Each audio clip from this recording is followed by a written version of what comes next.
Okay, good evening all. Welcome to Filler Form. I am Ali Akhtar, sociology teacher at Filler Form. And sorry for the late. Uh, Please confirm that voice and PPT are clear or not, so that we start the session.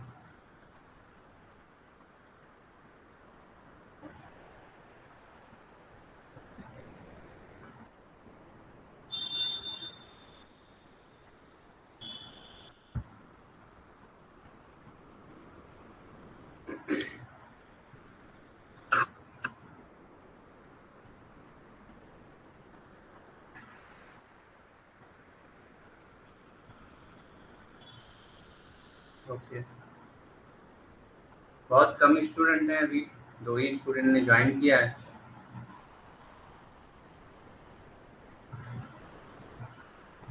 थोड़ा रुक लेते हैं 2 minute, फिर start करते हैं.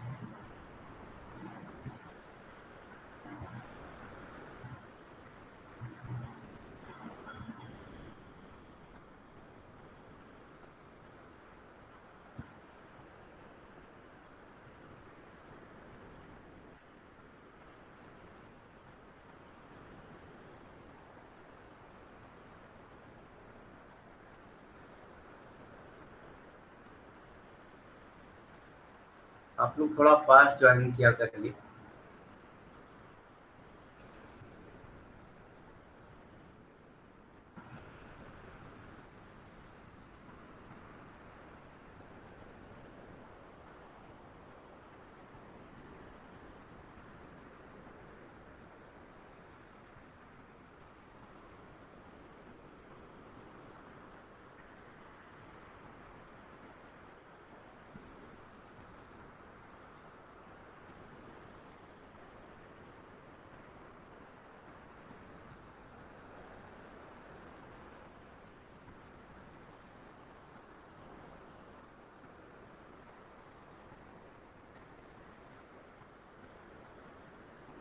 Okay, let's start.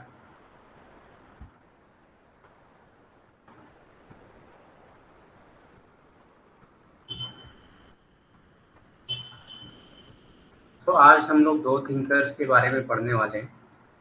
First है Alfred शुट्ज and the second is Erwin Goffman.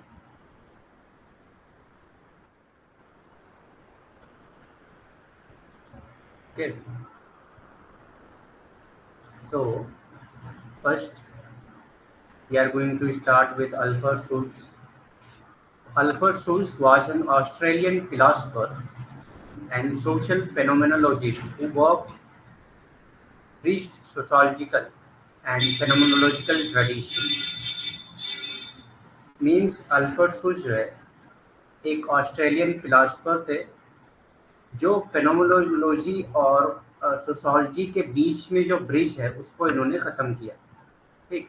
शुल्ट्ज is gradually being recognized and one of the 20th century's leading philosopher of social science. इनको जो है 20वीं सदी के सामाजिक विज्ञान के प्रमुख दार्शनिकों में से एक के रूप में पहचाना जाता है. मीन्स 20th सेंचुरी में जो भी सोशोलॉजिकल थिंकर्स थे उनमें इनकी गिनती होती है. He was born on 13th of April 1899. इनका जन्म 1899 में ऑस्ट्रेलिया में हुआ.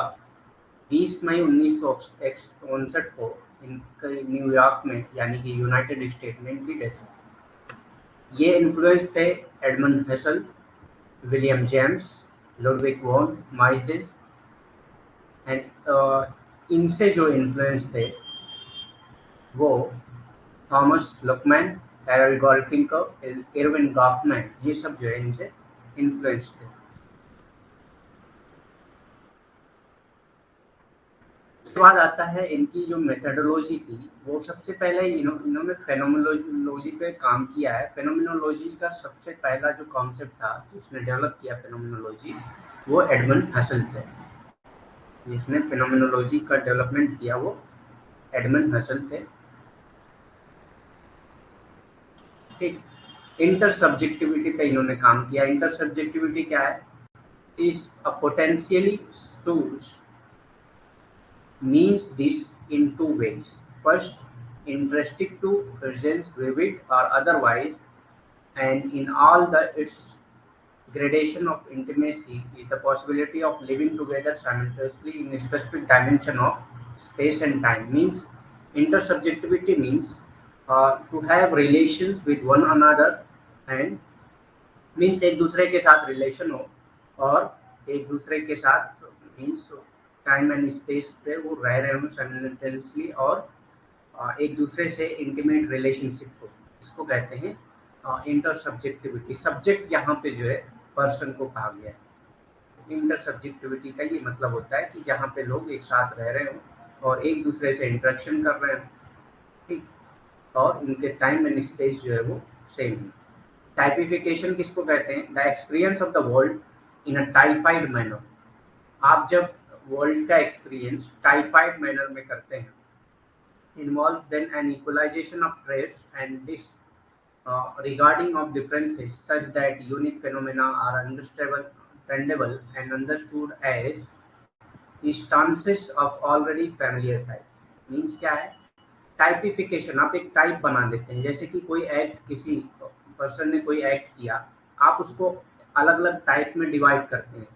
जैसे किसी ने चोरी की तो वो एक टाइप हो गया कि ये क्रिमिनल टाइप वाला एक्ट है। तो इस तरह का टाइपिफिकेशन हमारे माइंड में पहले से हुआ रहता है कि क्या चीज़ गलत है, क्या सही है, कौन सा मतलब किस तरफ कौन से टाइप में रखा जाएगा, ये सब आपके माइंड में पहले से फिक्स होता है और उसी बेस पे आप वर्ल्ड को जो है वो एक्सपीरियंस करते हैं।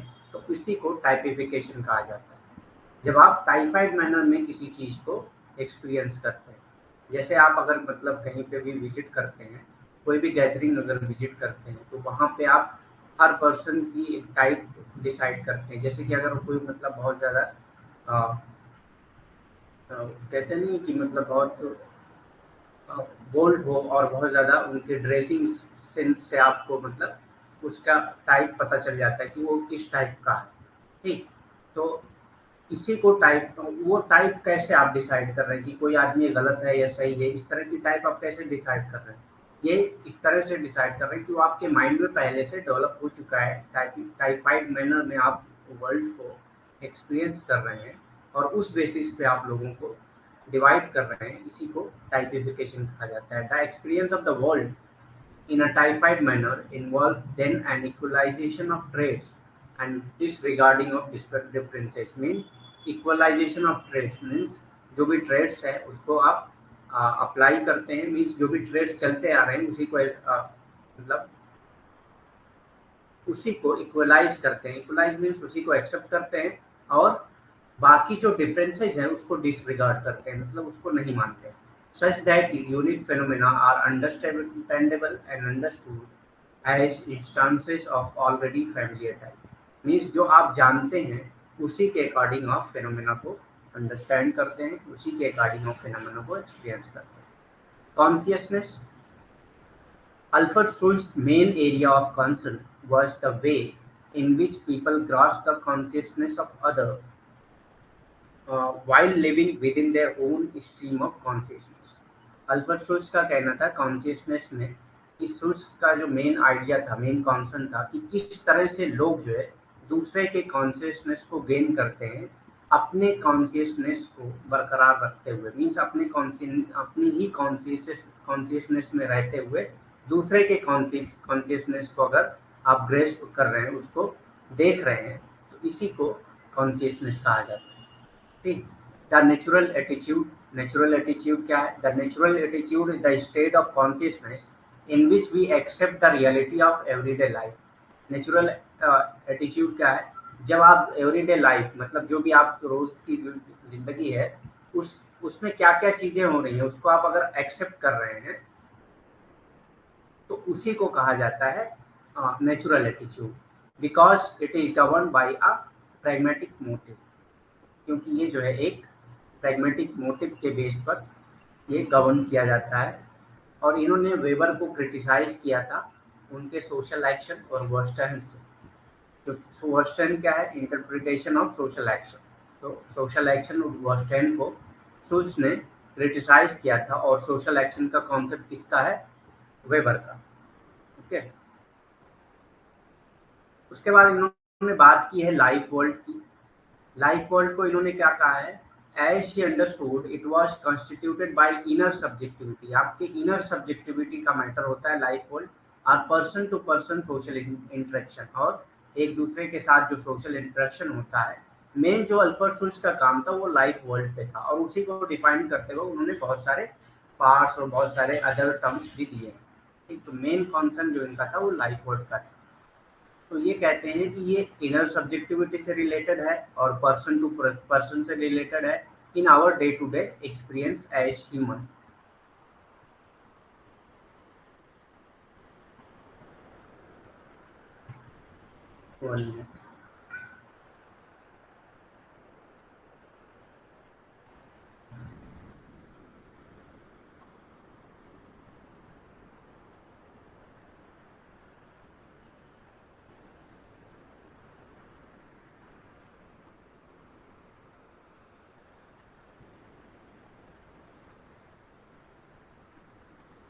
ओके, एज ह्यूमन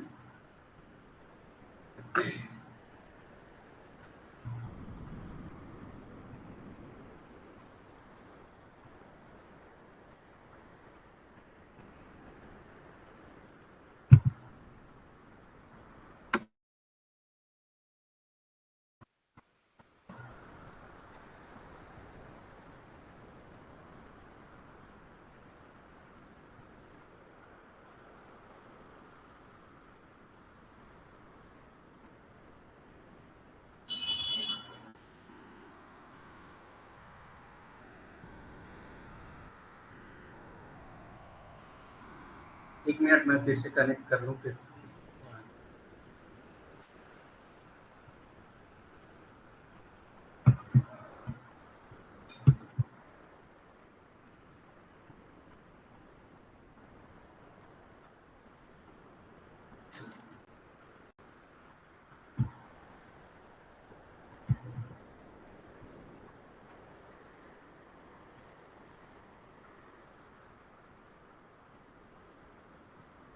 तो लाइफ वर्ल्ड की बात करते हैं। ये लाइफ वर्ल्ड में क्या कहा है इन्होंने कि ये कॉन्स्टिट्यूट करता है in inner sub inter subjectivity और person to person relationship. Inner subjectivity और पर्सन टू पर्सन रिलेशनशिप मतलब इनर सब्जेक्टिविटी, इंटर सब्जेक्टिविटी मतलब एक सब्जेक्ट से दूसरे सब्जेक्ट में जब इंटरेक्शन होगा तो उसी को इंटर सब्जेक्टिविटी कहा जाता है। और person to person relationship in our day-to-day experiences as human being with others connected by actions, influences, ideas, etc. हमारे जो डेली लाइफ के एक्सपीरियंसेस होते हैं वो किससे कनेक्ट होते हैं? एक दूसरे के एक्शन से, एक दूसरे के आइडियाज से, और एक दूसरे के एक्सपीरियंसेस से, और एक दूसरे के इन्फ्लुएंस से। ठीक, in the course of understanding and being understood by other in mutual attempt in making sense of the world and others. Means आप एक दूसरे के एक्शन को समझते हैं और आप समझे जाते हैं दूसरों के जरिए। मतलब दूसरे लोग आपको समझते हैं और आप उनको समझते हैं। इस तरह की इंटर सब्जेक्टिविटी होती है और इसी को लाइफ वर्ल्ड कहा जाता है। The life world is a cultural life. इन्होंने लाइफ वर्ल्ड को कल्चरल लाइफ कहा था। आपसे कभी लाइफ वर्ल्ड की डेफिनेशन नहीं पूछा है अभी तक, और मुझको नहीं लगता कि पूछे। ठीक, तो सिंपल आपको कॉन्सेप्ट याद रखना है कि लाइफ वर्ल्ड क्या है, और लाइफ वर्ल्ड को उन्होंने क्या कहा था? The life world is a cultural life. Life worlds के कई पार्ट्स इन्होंने बताए थे, अमवेल्ट, मिडवेल्ट, वॉरवेल्ट और फॉगवेल्ट। ये 5 टाइप्स उन्होंने बताए थे। अमवेल्ट क्या है? Time and space same. Umwelt में टाइम एंड स्पेस जो है वो सेम होता है। ये जो है डिफरेंट टाइम्स की बात करते हैं लाइफ वर्ल्ड में। तो अमवर्ल्ड क्या है? ऐसा टाइम है जहाँ पे टाइम एंड स्पेस जो है वो सेम होता है। मिड वर्ल्ड क्या है? टाइम सेम होता है लेकिन स्पेस जो है यहाँ पे डिफरेंस होता है। बस सिर्फ आपको ये कॉन्सेप्ट याद रखना है और कुछ नहीं याद रखना है। तो अमवर्ल्ड मतलब जहाँ पे टाइम और स्पेस सेम होता हो। मिड वर्ल्ड टाइम सेम होता हो लेकिन स्पेस जो है वो अलग होता हो। वॉर वर्ल्ड प्रीडेसेसर को कहते हैं।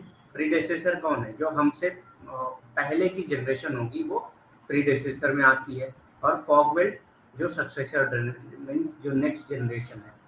प्रीवियस जनरेशन और नेक्स्ट जनरेशन, ये जो है आपका प्रीवियस जनरेशन हो जाएगा,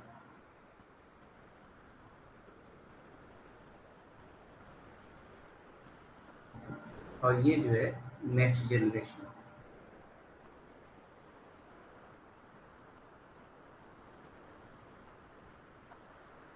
previous generation and next generation.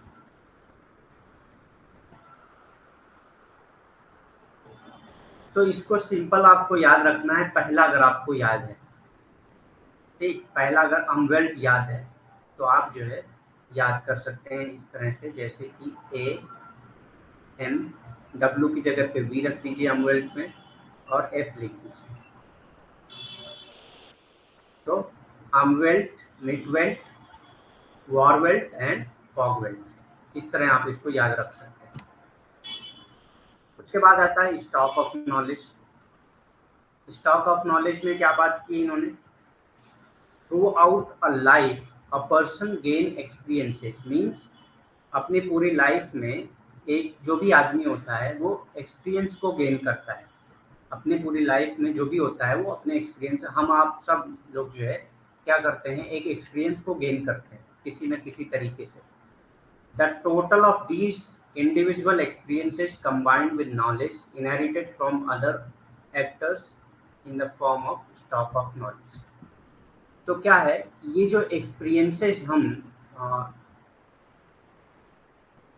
रोज जो है एक्सपीरियंस करते हैं, जो भी हम एक्सपीरियंसेस रोज इकट्ठा करते हैं, उसका टोटल जो है, और उसको combined with knowledge, knowledge inherited from the other actors, means जो भी अदर एक्टर्स से हमारे पास जो नॉलेज आती है, और जो भी हमारे डे टू डे लाइफ की जो एक्सपीरियंसेस हैं उन सबको मिलाकर जो नॉलेज गेन होती है, उसी नॉलेज को स्टॉक ऑफ नॉलेज कहा जाता है। स्टॉक मतलब जमा करना, ज्ञान का भंडार। तो ये क्या है, कहाँ से आएगा, आपके रोजाना के एक्सपीरियंसेस से आता है, और एक दूसरे के एक्शन से आता है, या एक दूसरे के जरिए आता है, इनहेरिटेड होता है दूसरे एक्टर्स के जरिए। मीन्स जो भी आपके साथ इंटरेक्शन करेगा उसकी कुछ नॉलेज आपके पास आती है, और आपकी कुछ नॉलेज उसके पास जाती है। इस तरह से उसका भी अलग स्टॉक ऑफ नॉलेज बनता है, और आपका भी एक अलग स्टॉक ऑफ नॉलेज बनता है। ठीक है, it is the centre of directly experience world. Stock of knowledge क्या है, centre of directly in experience world, means ये सेंटर है जो आप एक्सपीरियंस किए हुए हैं वर्ल्ड को, in an immediated way as opposed to the behaviorism. Such believe that much of the individual understanding of the world is given to him as he calls the inherited stock of knowledge. Means वही है कि बहुत सारी knowledge आपको दी जाती है, individual को दी जाती है एक दूसरे के जरिए, इसी को स्टॉक ऑफ नॉलेज कहा जाता है। और कुछ नहीं है इसमें, सिंपल बस यही है कि आपके एक्सपीरियंस के जरिए जो आप नॉलेज गेन करते हैं, और एक दूसरे के एक्सपीरियंसेस से जो आप नॉलेज गेन कर सकते हैं, ये मिलाकर होता है आपका stock of knowledge. Recipe of knowledge क्या होता है, in studies in social theory, social theory में इन्होंने वर्ड यूज किया है रेसिपीज ऑफ नॉलेज का। Use the metaphor of cook book, cook book का मेटाफोर इन्होंने यूज किया है, cook book of knowledge. Cook book of knowledge क्या है, in order to stress the idea that these cognitive recipes are sufficient for a person to know how to act, but they do not contain the underlying logic of action. Means recipes क्या है, recipes of knowledge क्या है, कि एक ऐसी knowledge होती है जिसको अल्फ्रेड सुल्स ने कुक बुक के नाम से जाना है, कुक बुक नॉलेज के नाम से जाना है। इसका मतलब क्या होता है कि आप इस नॉलेज से ये जान जाते हैं कि एक्ट कैसे करना है, मीन्स कोई चीज़ कैसे करना है, लेकिन उसके पीछे का लॉजिक क्या है, उस एक्शन को इस तरह से करने का लॉजिक क्या है, या उसके पीछे क्या मीनिंग है, ये सब आपको नहीं पता चलती है। सिर्फ आपको ये पता चलती है कि कैसे करना है। जैसे कि आपको सोसाइटी में अगर रहना है, जैसे कि मान लेते हैं कि अगर मनी अर्न करना है तो किस तरह करना है, और इस तरह वो पूरा आपका डिफाइन होता है, लेकिन उसके पीछे का लॉजिक क्या है ये अगर आपको ना पता हो, किसी भी एक्शन को कैसे करना है ये पता हो, और उसके पीछे का लॉजिक क्या है ये ना पता हो, तो इसी को रेसिपी ऑफ नॉलेज कहा जाता है। पैरामाउंट रियलिटी क्या है, पैरामाउंट रियलिटी की बात की है अल्फ्रेड सुल्स ने। For Schutz It is the world of social action characterized by him as paramount reality. World of social action means जो भी सोशल एक्शन का वर्ल्ड है, मीन्स पूरे वर्ल्ड में सोशल एक्शन हो रहे हैं, उसी सोशल एक्शन को इन्होंने पैरामाउंट रियलिटी कहा है। क्यों कहा है? Because of the constitutive process of the experiences of time, space, sociality and meaning involve in action. क्योंकि क्या होता है, आपका जो एक्शन होता है उसमें बहुत सारी चीज़ें इन्वॉल्व होती हैं। हाँ, जैसे कि because it constituted process of experiences of time, means आप टाइम को कैसे एक्सपीरियंस कर रहे हैं, स्पेस को कैसे एक्सपीरियंस कर रहे हैं, सोशलिटी को कैसे एक्सपीरियंस कर रहे हैं, ये सब जो है एक मीनिंग इन्वॉल्व होती है एक्शन में। इसीलिए उन्होंने वर्ल्ड ऑफ सोशल एक्शन को पैरामाउंट रियलिटी कहा। तो उन्होंने वर्ल्ड ऑफ सोशल एक्शन को पैरामाउंट रियलिटी कहा है, ये आपको याद रखना है। और reciprocity of perspective, reciprocity of perspective में क्या कहते हैं ये? The reciprocity of perspective means the presumption of participants in the conversation that the interpretation of their conversation, despite all the individual differences in pattern of interpretation, coincide far enough to be able to talk about the same thing. Means reciprocity of perspective का क्या मतलब होता है? आपके अंदर एक presumption होता है, जो भी पार्टिसिपेंट होते हैं उनके अंदर एक प्रिजम्पशन होता है सर्टेन चीज को लेकर। मीन्स पहले से आप एजम्पशन किए होते हैं कि आप जो करने जा रहे हैं उसका रिजल्ट क्या होगा, और आप जिससे मतलब इंटरेक्शन हो रहा है उसके कन्वर्जेशन में बीच में क्या होगा। All the individual differences in pattern of interpretation, interpretation के पैटर्न में आपको ये सब प्री-एजम्पशन मिले हुए होते हैं।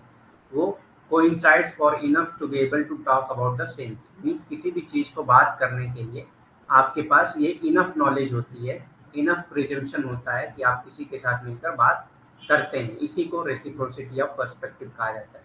सिंपल आपको सिर्फ कॉन्सेप्ट याद रखना है, बहुत ज़्यादा डेफिनेशन ये सब नहीं पूछता है। बस पैरामाउंट रियलिटी की बात किसने की थी, रेसिप्रोसिटी ऑफ पर्सपेक्टिव की बात किसने की थी, यही सब पूछता है। और बाकी इसमें अल्फर्ड सूज से जो ज़्यादा क्वेश्चन आते हैं वो या तो बुक से आते हैं और या तो बस फेनोमेनोलॉजी से क्वेश्चन आते हैं। और बाकी ये सब कॉन्सेप्ट से आपको बहुत ज़्यादा डीप में नहीं पूछता है। डेफिनेशन मैंने इसलिए लिख दिया कि कुछ थोड़ा बहुत तो आपको समझ में आना चाहिए कि मतलब होता क्या है। हैबिचुअल नॉलेज और पोजेशंस, इसको इसका क्या मतलब है? Habitual knowledge and possessions. Habitual possession.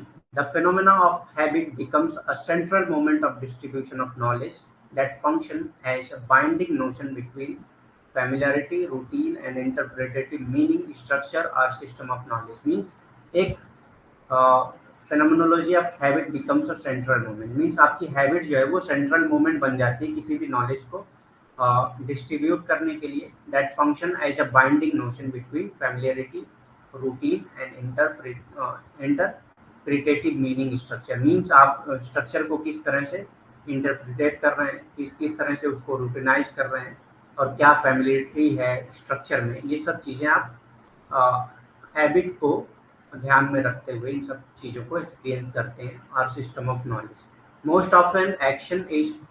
अब यहाँ पे भी हैबिचुअल ऑफ नॉलेज और पोजीशन की बात आपसे पूछेगा कि हैबिचुअल ऑफ नॉलेज और पोजीशन की बात किसने की, तो सिंपल आपको अल्फर्ड सूज याद रखना है। Most often action is routine and relatively unreflexive. इन्होंने कहा कि ज़्यादातर जो है एक्शन रूटीन होते हैं और अनरिफ्लेक्सिव होते हैं। तो 20 मीन्स सिर्फ आपको ये याद रखना है कि उन्होंने एक्शन के बारे में क्या कहा था। तो कुछ ज़्यादातर एक्शन जो है वो रूटीन होते हैं एंड रिलेटिवली अनरिफ्लेक्सिव होते हैं। टॉक्स अबाउट रिफ्लेक्सिव एक्शन, ये रिफ्लेक्सिव एक्शन की बात करते हैं। तो ये भी आपसे पूछ सकता है कि वो talks about या who gave the concept of reflexive action। we they relationship की बात करते हैं। ये we they relationship क्या है? The basis of all relationship for Sush is what he termed the we relationship. This relationship could only exist when two people met, when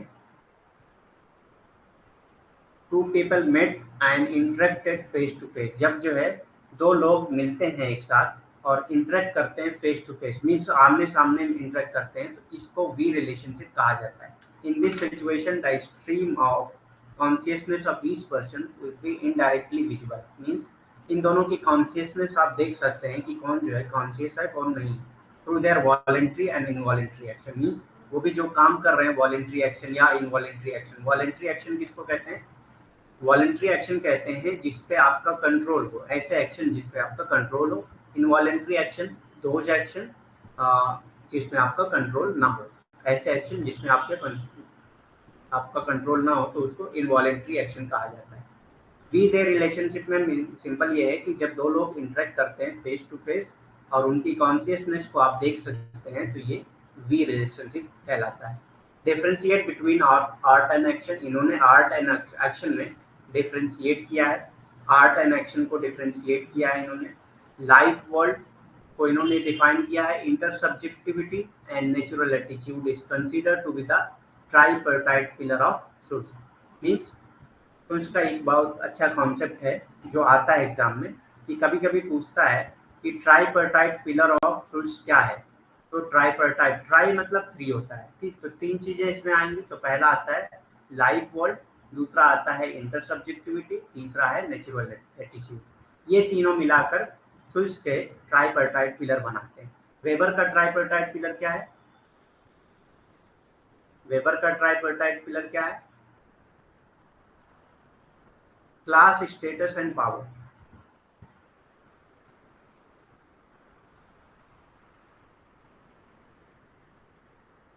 class, status and power.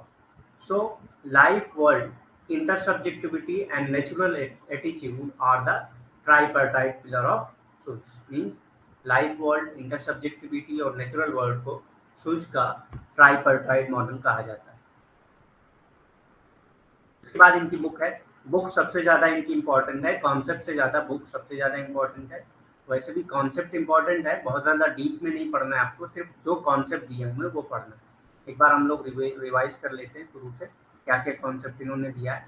तो methodology में इन्होंने phenomenology की बात की है। Phenomenology का concept Edmund hustle ने दिया था, ठीक। तो जब भी आपके क्वेश्चन में फेनोमेनोलॉजी से रिलेटेड क्वेश्चन होगा और एडमंड हसल हैं तो आपका जो आंसर होगा वो एडमंड हसल ही होगा। अगर ये नहीं है तो अल्फ्रेड सुस की तरफ आप जाएंगे। इंटरसब्जेक्टिविटी की बात की है इन्होंने, टाइपिफिकेशन की बात की है, कॉन्शियसनेस की बात की है, द नेचुरल एटीट्यूड की बात की है, प्रैग्मेटिक मोटिव कहा है नेचुरल एटीट्यूड को।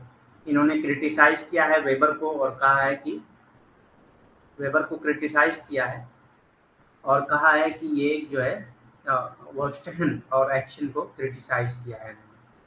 और लाइफ वर्ल्ड की बात किया है, लाइफ वर्ल्ड के पार्ट बताए हैं जैसे कि अमवेल्ट, मिकवेल्ट, वॉवेल्ट एंड फॉगवेल्ट, जिसको आप UMVF के नाम से या UMVF के नाम से जान सकते हैं, ठीक। वॉवेल्ट और फॉगवेल्ट क्या है? वॉवेल्ट प्रीवियस जनरेशन में और फॉगवेल्ट जो है वो नेक्स्ट जनरेशन की बात। स्टॉक ऑफ नॉलेज की बात की है, रेसिपी ऑफ नॉलेज की बात की है, पैरामाउंट रियलिटी की बात की है, रेसिप्रोसिटी या पर्सपेक्टिव की बात की है। तो ये सिर्फ कॉन्सेप्ट आपको अगर याद है ना तो आप आंसर कर सकते हैं आराम से। डेफिनेशन में बहुत डीप में नहीं जाना। हैबिचुअल नॉलेज, जहाँ पे जिस थिंकर्स की कौन सी डेफिनेशन में जाना है वो मैं बता देता हूँ।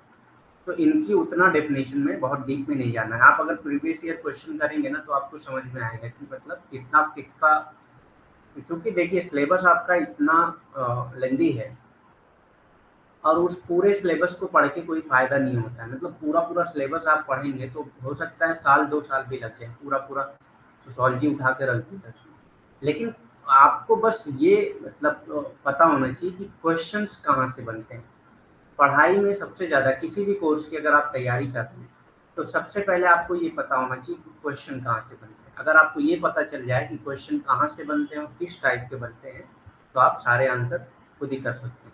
तो मैं जो बता रहा हूँ कि मतलब जो अल्फ्रेड सुस के कॉन्सेप्ट पूछे जाते हैं वो सिर्फ और सिर्फ कॉन्सेप्ट ही पूछे जाते हैं, बहुत ज़्यादा डीप में नहीं पूछा जाता कि मतलब उसके डेफिनेशन नहीं पूछी जाती, ठीक।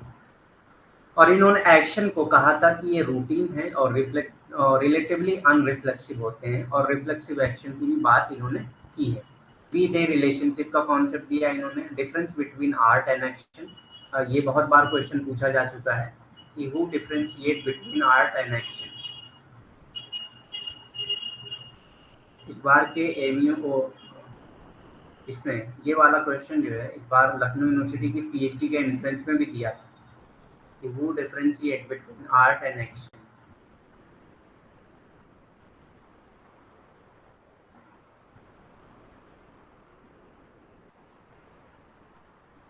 उसके बाद सबसे ज़्यादा इम्पोर्टेंट जो है इनकी बुक है। बुक से रिलेटेड बहुत सारे क्वेश्चंस आते हैं इनके, तो आपको बुक के क्वेश्चन बुक सारी याद करनी है, मतलब 5 बुक्स हैं, ज़्यादा हैं भी नहीं। तो पहला है the phenomenology of social world और लाइफ वर्ल्ड। तो आपको कीवर्ड्स, मैंने कहा था कि हर चीज़ में आप जो है अगर कीवर्ड्स याद रखते हैं तो बहुत सारे क्वेश्चन आपके ऐसे ही हो जाते हैं। तो इनके जो कीवर्ड्स हैं वो फेनोमिनोलॉजी है, phenomenology, life world,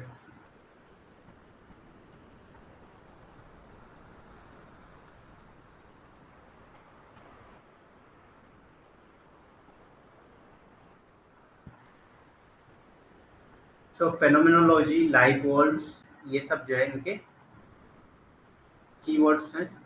life forms,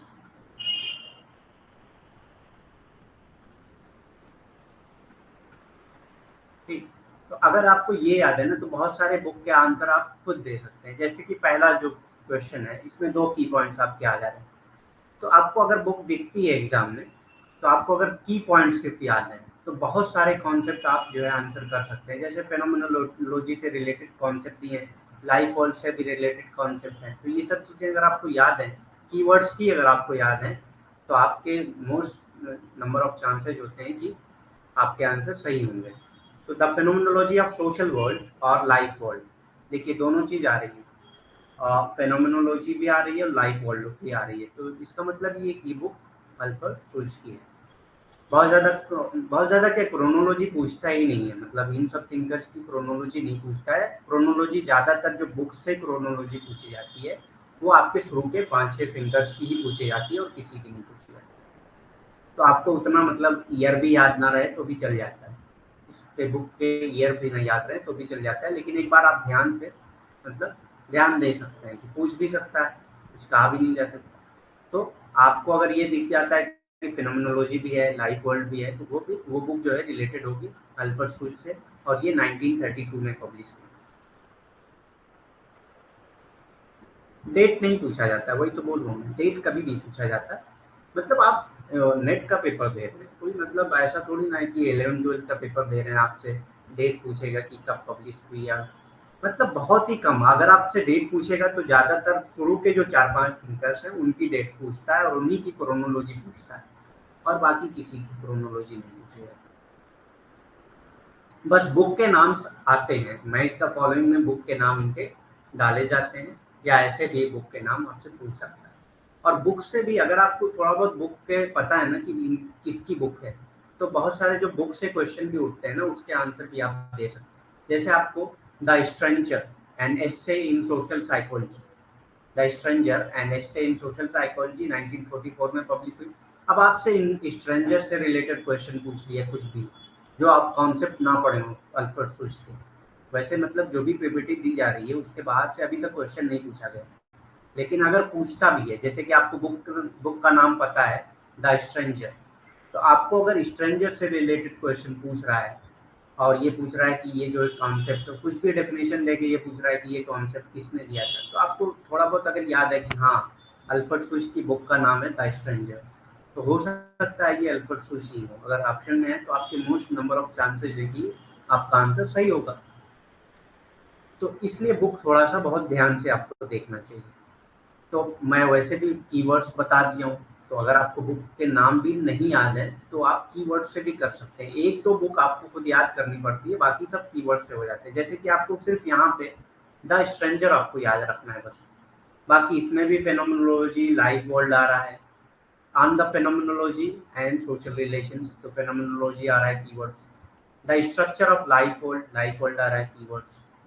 life forms and meaning of structure, life form आ रहा है, मैंने भी बताया था कि लाइफ फॉर्म आपको कीवर्ड्स इनके याद रखना है। कीवर्ड से आपके कॉन्सेप्ट भी हो जाते हैं, बुक भी हो जाते हैं। ठीक, and second thinker is Erwin Goffman.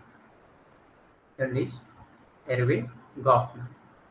तो एरविन गॉफमैन का कॉन्सेप्ट थोड़ा सा लंबा है, बहुत ज़्यादा कॉन्सेप्ट है। वैसे भी मैंने इन्फॉर्म किया था आपको कि आज जो है 1.25 घंटे की क्लासेज होंगी और अब से डेली जो है वो 1.25 घंटे की क्लासेज होंगी। उसकी वजह है कि हमारा एग्ज़ाम जो है वो जून में है और हम ये कोशिश कर रहे हैं कि 15 मई तक हम सिलेबस कंप्लीट कर लें और उसके बाद हमको सिर्फ practice paper, mock test, previous year paper ये सब करने हैं, ताकि आपके कॉन्सेप्ट इतने मतलब आपके माइंड में इतने अच्छे से वो मीन्स इतने अच्छे से फिट हो जाए कि आप कोई भी क्वेश्चन अगर पूछा जाए आपसे तो आप उसका आंसर करने में आपकी एबिलिटी रखें। तो इसीलिए अगर हम लोग 15 मई तक अपना सिलेबस कंप्लीट करते हैं और उसके बाद हम लोग तैयारी करते हैं, तो चूंकि देखिए फर्स्ट वीक में 10 मई जून के बाद ही पेपर होना है। 10 जून से भी अगर पेपर शुरू होता है ना, तो सोशोलॉजी के पेपर जो है हमेशा लास्ट में होता है। ठीक, तो अगर 10 जून से होगा तो मोस्ट प्रोबेबली सोशोलॉजी का जो पेपर होगा वो 20 उस तक होगा, 20-25 तक। तो हमारे पास तकरीबन 1 महीने पूरा रहेंगे। अगर हम लोग 15 मई को सिलेबस कंप्लीट कर लेते हैं तो हमारे पास पूरा 1 महीने रहेगा और 1 महीने तक अगर हम लोग mock test, previous year papers और बहुत सारे ऐसे क्वेश्चंस करते हैं, related questions, unit wise questions, topic wise questions, तो उसमें क्या होगा कि हमारा बहुत फ़ायदा होने लगेगा, क्योंकि ज़्यादातर आपको कॉन्सेप्ट से ज़्यादा क्वेश्चन करने में आपकी मेमोरी बहुत ज़्यादा शॉर्प होती है और उससे आपके बहुत सारे कॉन्सेप्ट क्लियर होते हैं। तो इसीलिए हम लोग आज से 1.25 घंटे का क्लास तय किए हैं और आज से हम लोग 1.25 घंटे की क्लास करेंगे। वैसे तो ये था कि मतलब 10-15 दिन 2 घंटे की क्लासेस कर लिया जाए, लेकिन मैंने ये बोला कि भाई बच्चों को थोड़ा सा मतलब ये रहता है कि 2 घंटे एक साथ बैठना वो थोड़ा मुश्किल हो जाता है। तो 1.25 घंटे अगर रहता है तो 15 मिनट बढ़ रहा है तो उससे कोई फ़र्क नहीं पड़ता होती और हमारा कॉन्सेप्ट भी क्लियर हो जाए। तो हम लोग आते हैं एरविन गॉफमैन पे। तो आज भी 8:15 तक क्लास रहेगी और मैं एक चीज़ और इन्फॉर्म कर दूं कि कल और परसों जो है क्लासेस नहीं रहेंगी, यानी कि 4th एंड 5th को क्लासेस नहीं रहेंगी। 4th एंड 5th, क्योंकि मैं जा रहा हूँ लखनऊ और लखनऊ में मेरा इंटरव्यू है पीएचडी का। आप लोग प्रे करें कि इंटरव्यू क्वालिफाई हो जाए और मैं रिसर्च स्कॉलर हो जाऊँ वहाँ पे।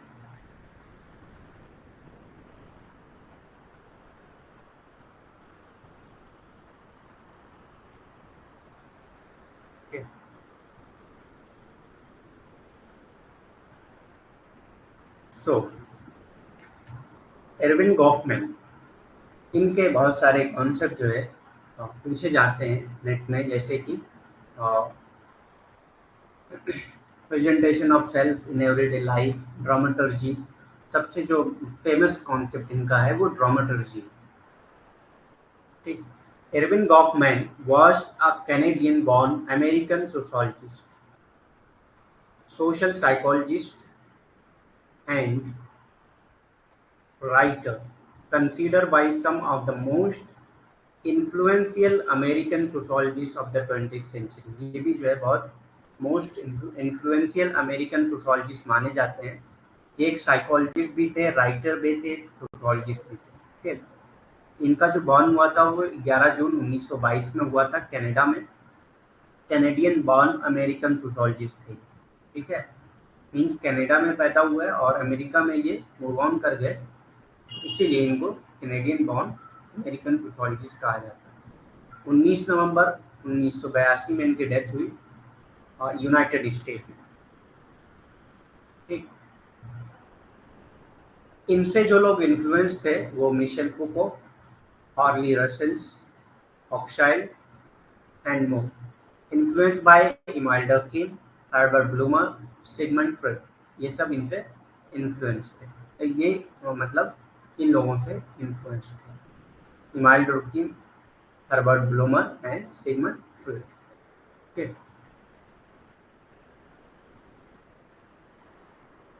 आप लोग को अगर कुछ नहीं समझ में आता है तो बीच-बीच में पूछ भी सकते हैं। तो इनकी जो एरविन गॉफमैन की जो मेथोडोलॉजी थी वो सिंबॉलिक इंटरेक्शनिज्म थी। सिंबॉलिक इंटरेक्शनिज्म का कॉन्सेप्ट किसने दिया था? इतने who is the founder of symbolic interactionism? 1 minute के अंदर आंसर दीजिए आप लोग। Who is the founder of symbolic interactionism?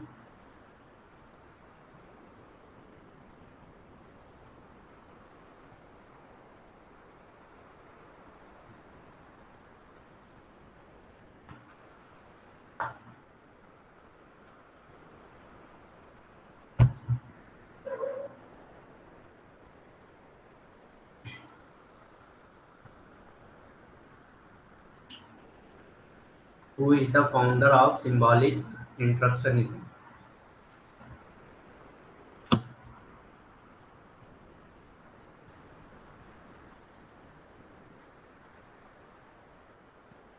बाकी जो रिलेटेड क्वेश्चन नहीं है ना, वो थोड़ा लास्ट में पूछे। मैं 1-2 मिनट जो देता हूँ उसमें पूछे तो बेहतर रहेगा। उसकी वजह क्या होती है ना कि पढ़ाते वक्त थोड़ा सा डिस्ट्रक्शन जब होता है दूसरी तरफ तो दिक्कत हो जाती है। नितेश कुमार पार्सन ने नहीं किया था, ठीक है। सिंबॉलिक इंटरेक्शनिज्म का कॉन्सेप्ट जो है वो जॉर्ज हर्बर्ट मीड ने दिया। फाउंडर जो है सिंबॉलिक इंटरेक्शनिज्म को, वो जॉर्ज हर्बर्ट मीड।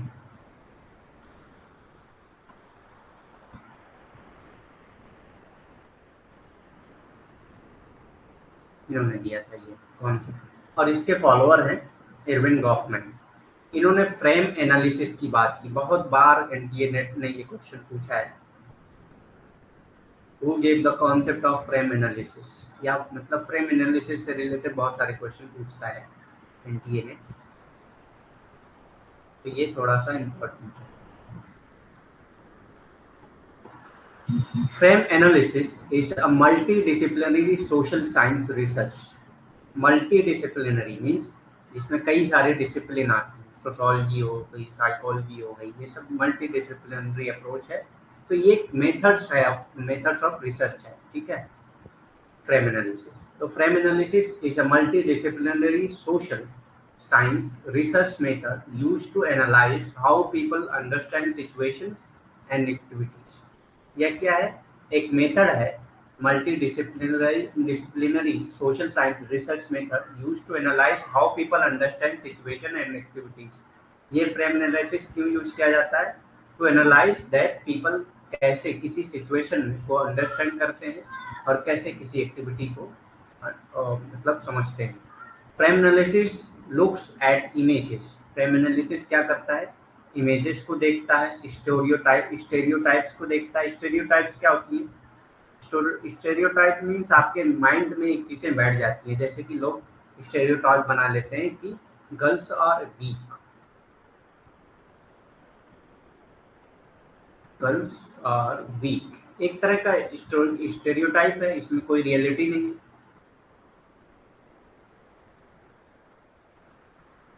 इसमें कोई रियलिटी नहीं है, लेकिन ये stereotypes.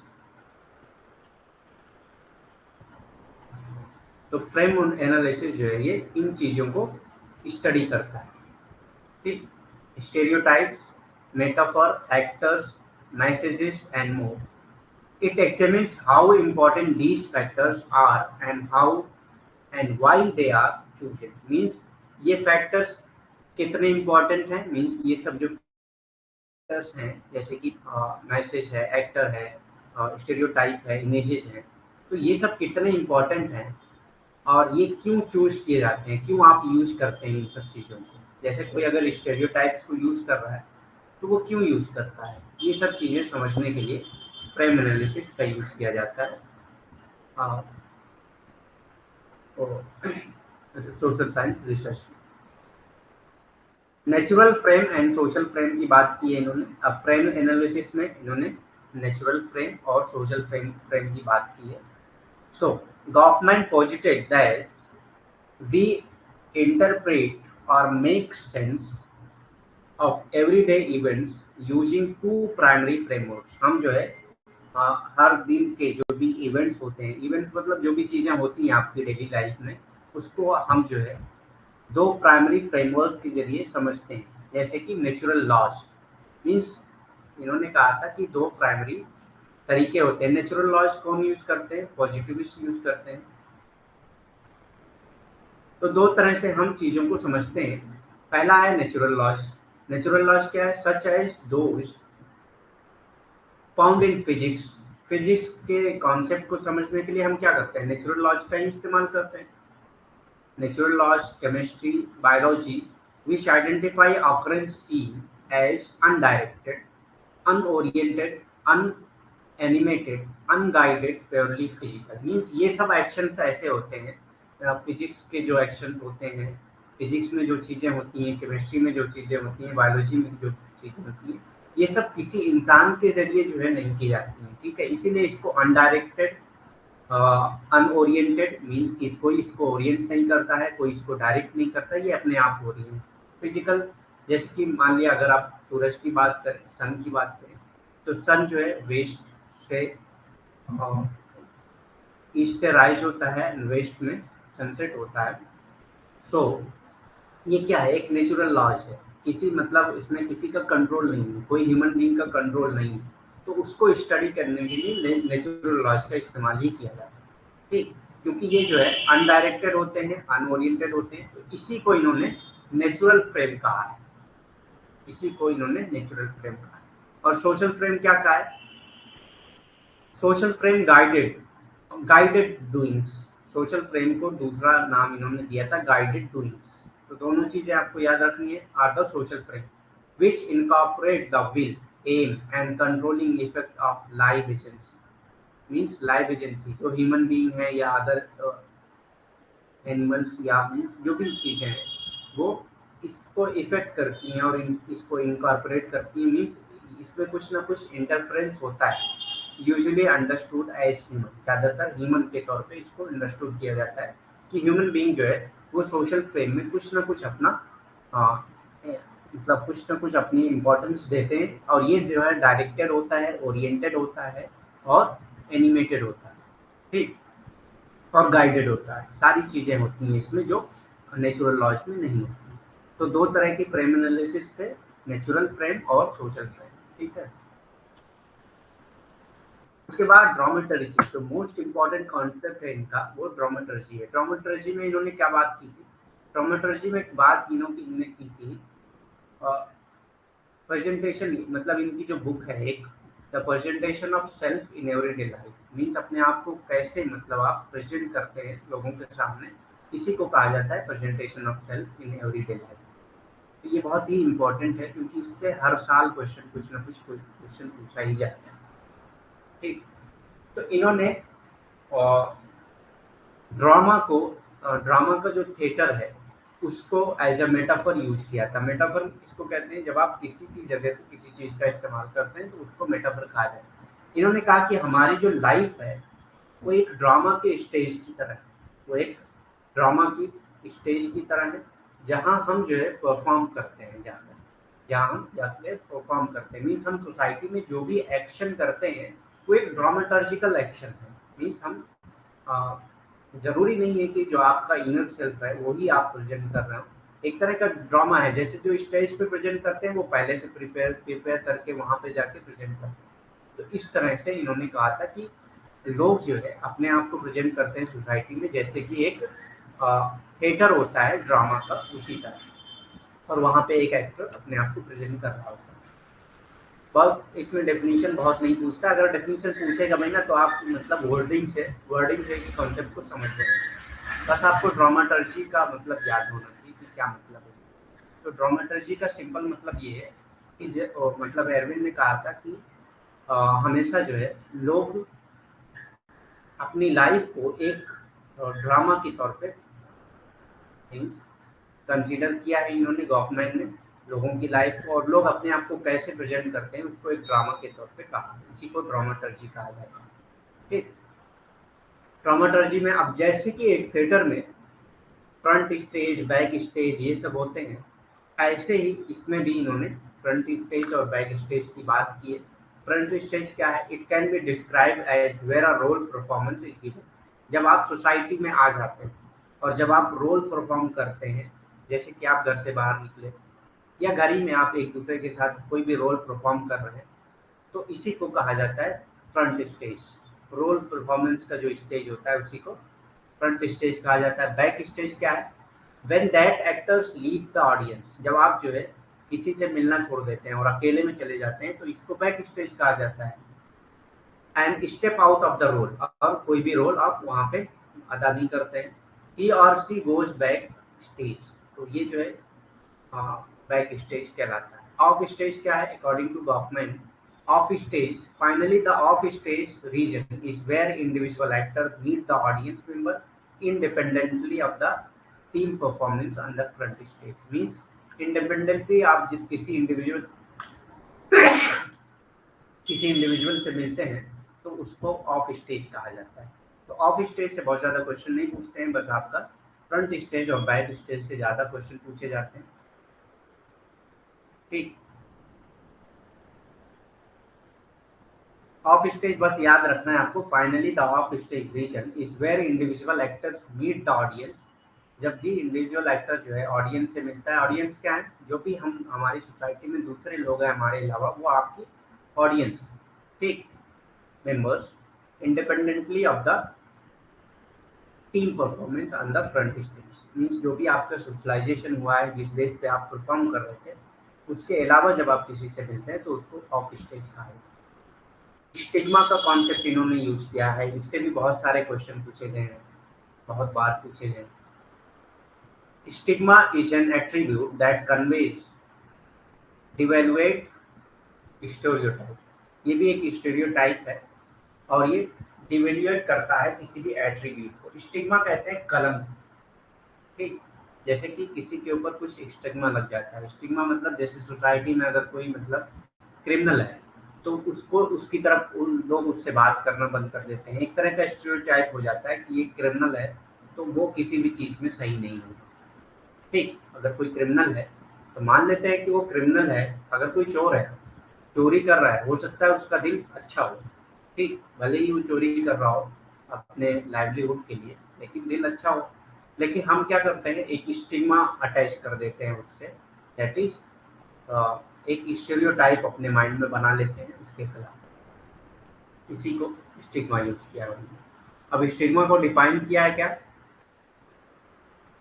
Stigma is an attribute that is deeply discrediting. Discrediting means जब आप किसी चीज़ को क्रेडिट नहीं देते हैं, मीन्स किसी चीज़ की आप तारीफ नहीं करते हैं, किसी चीज़ को एक्सेप्ट नहीं करते हैं, तो उसी को कहते हैं। ऐसे एट्रीब्यूट्स या ऐसे एटीट्यूड्स किसी भी एक्टर्स के जिसको डिस्क्रेडिट कर दिया गया हो, उसी को स्टिग्मा कहा जाता है।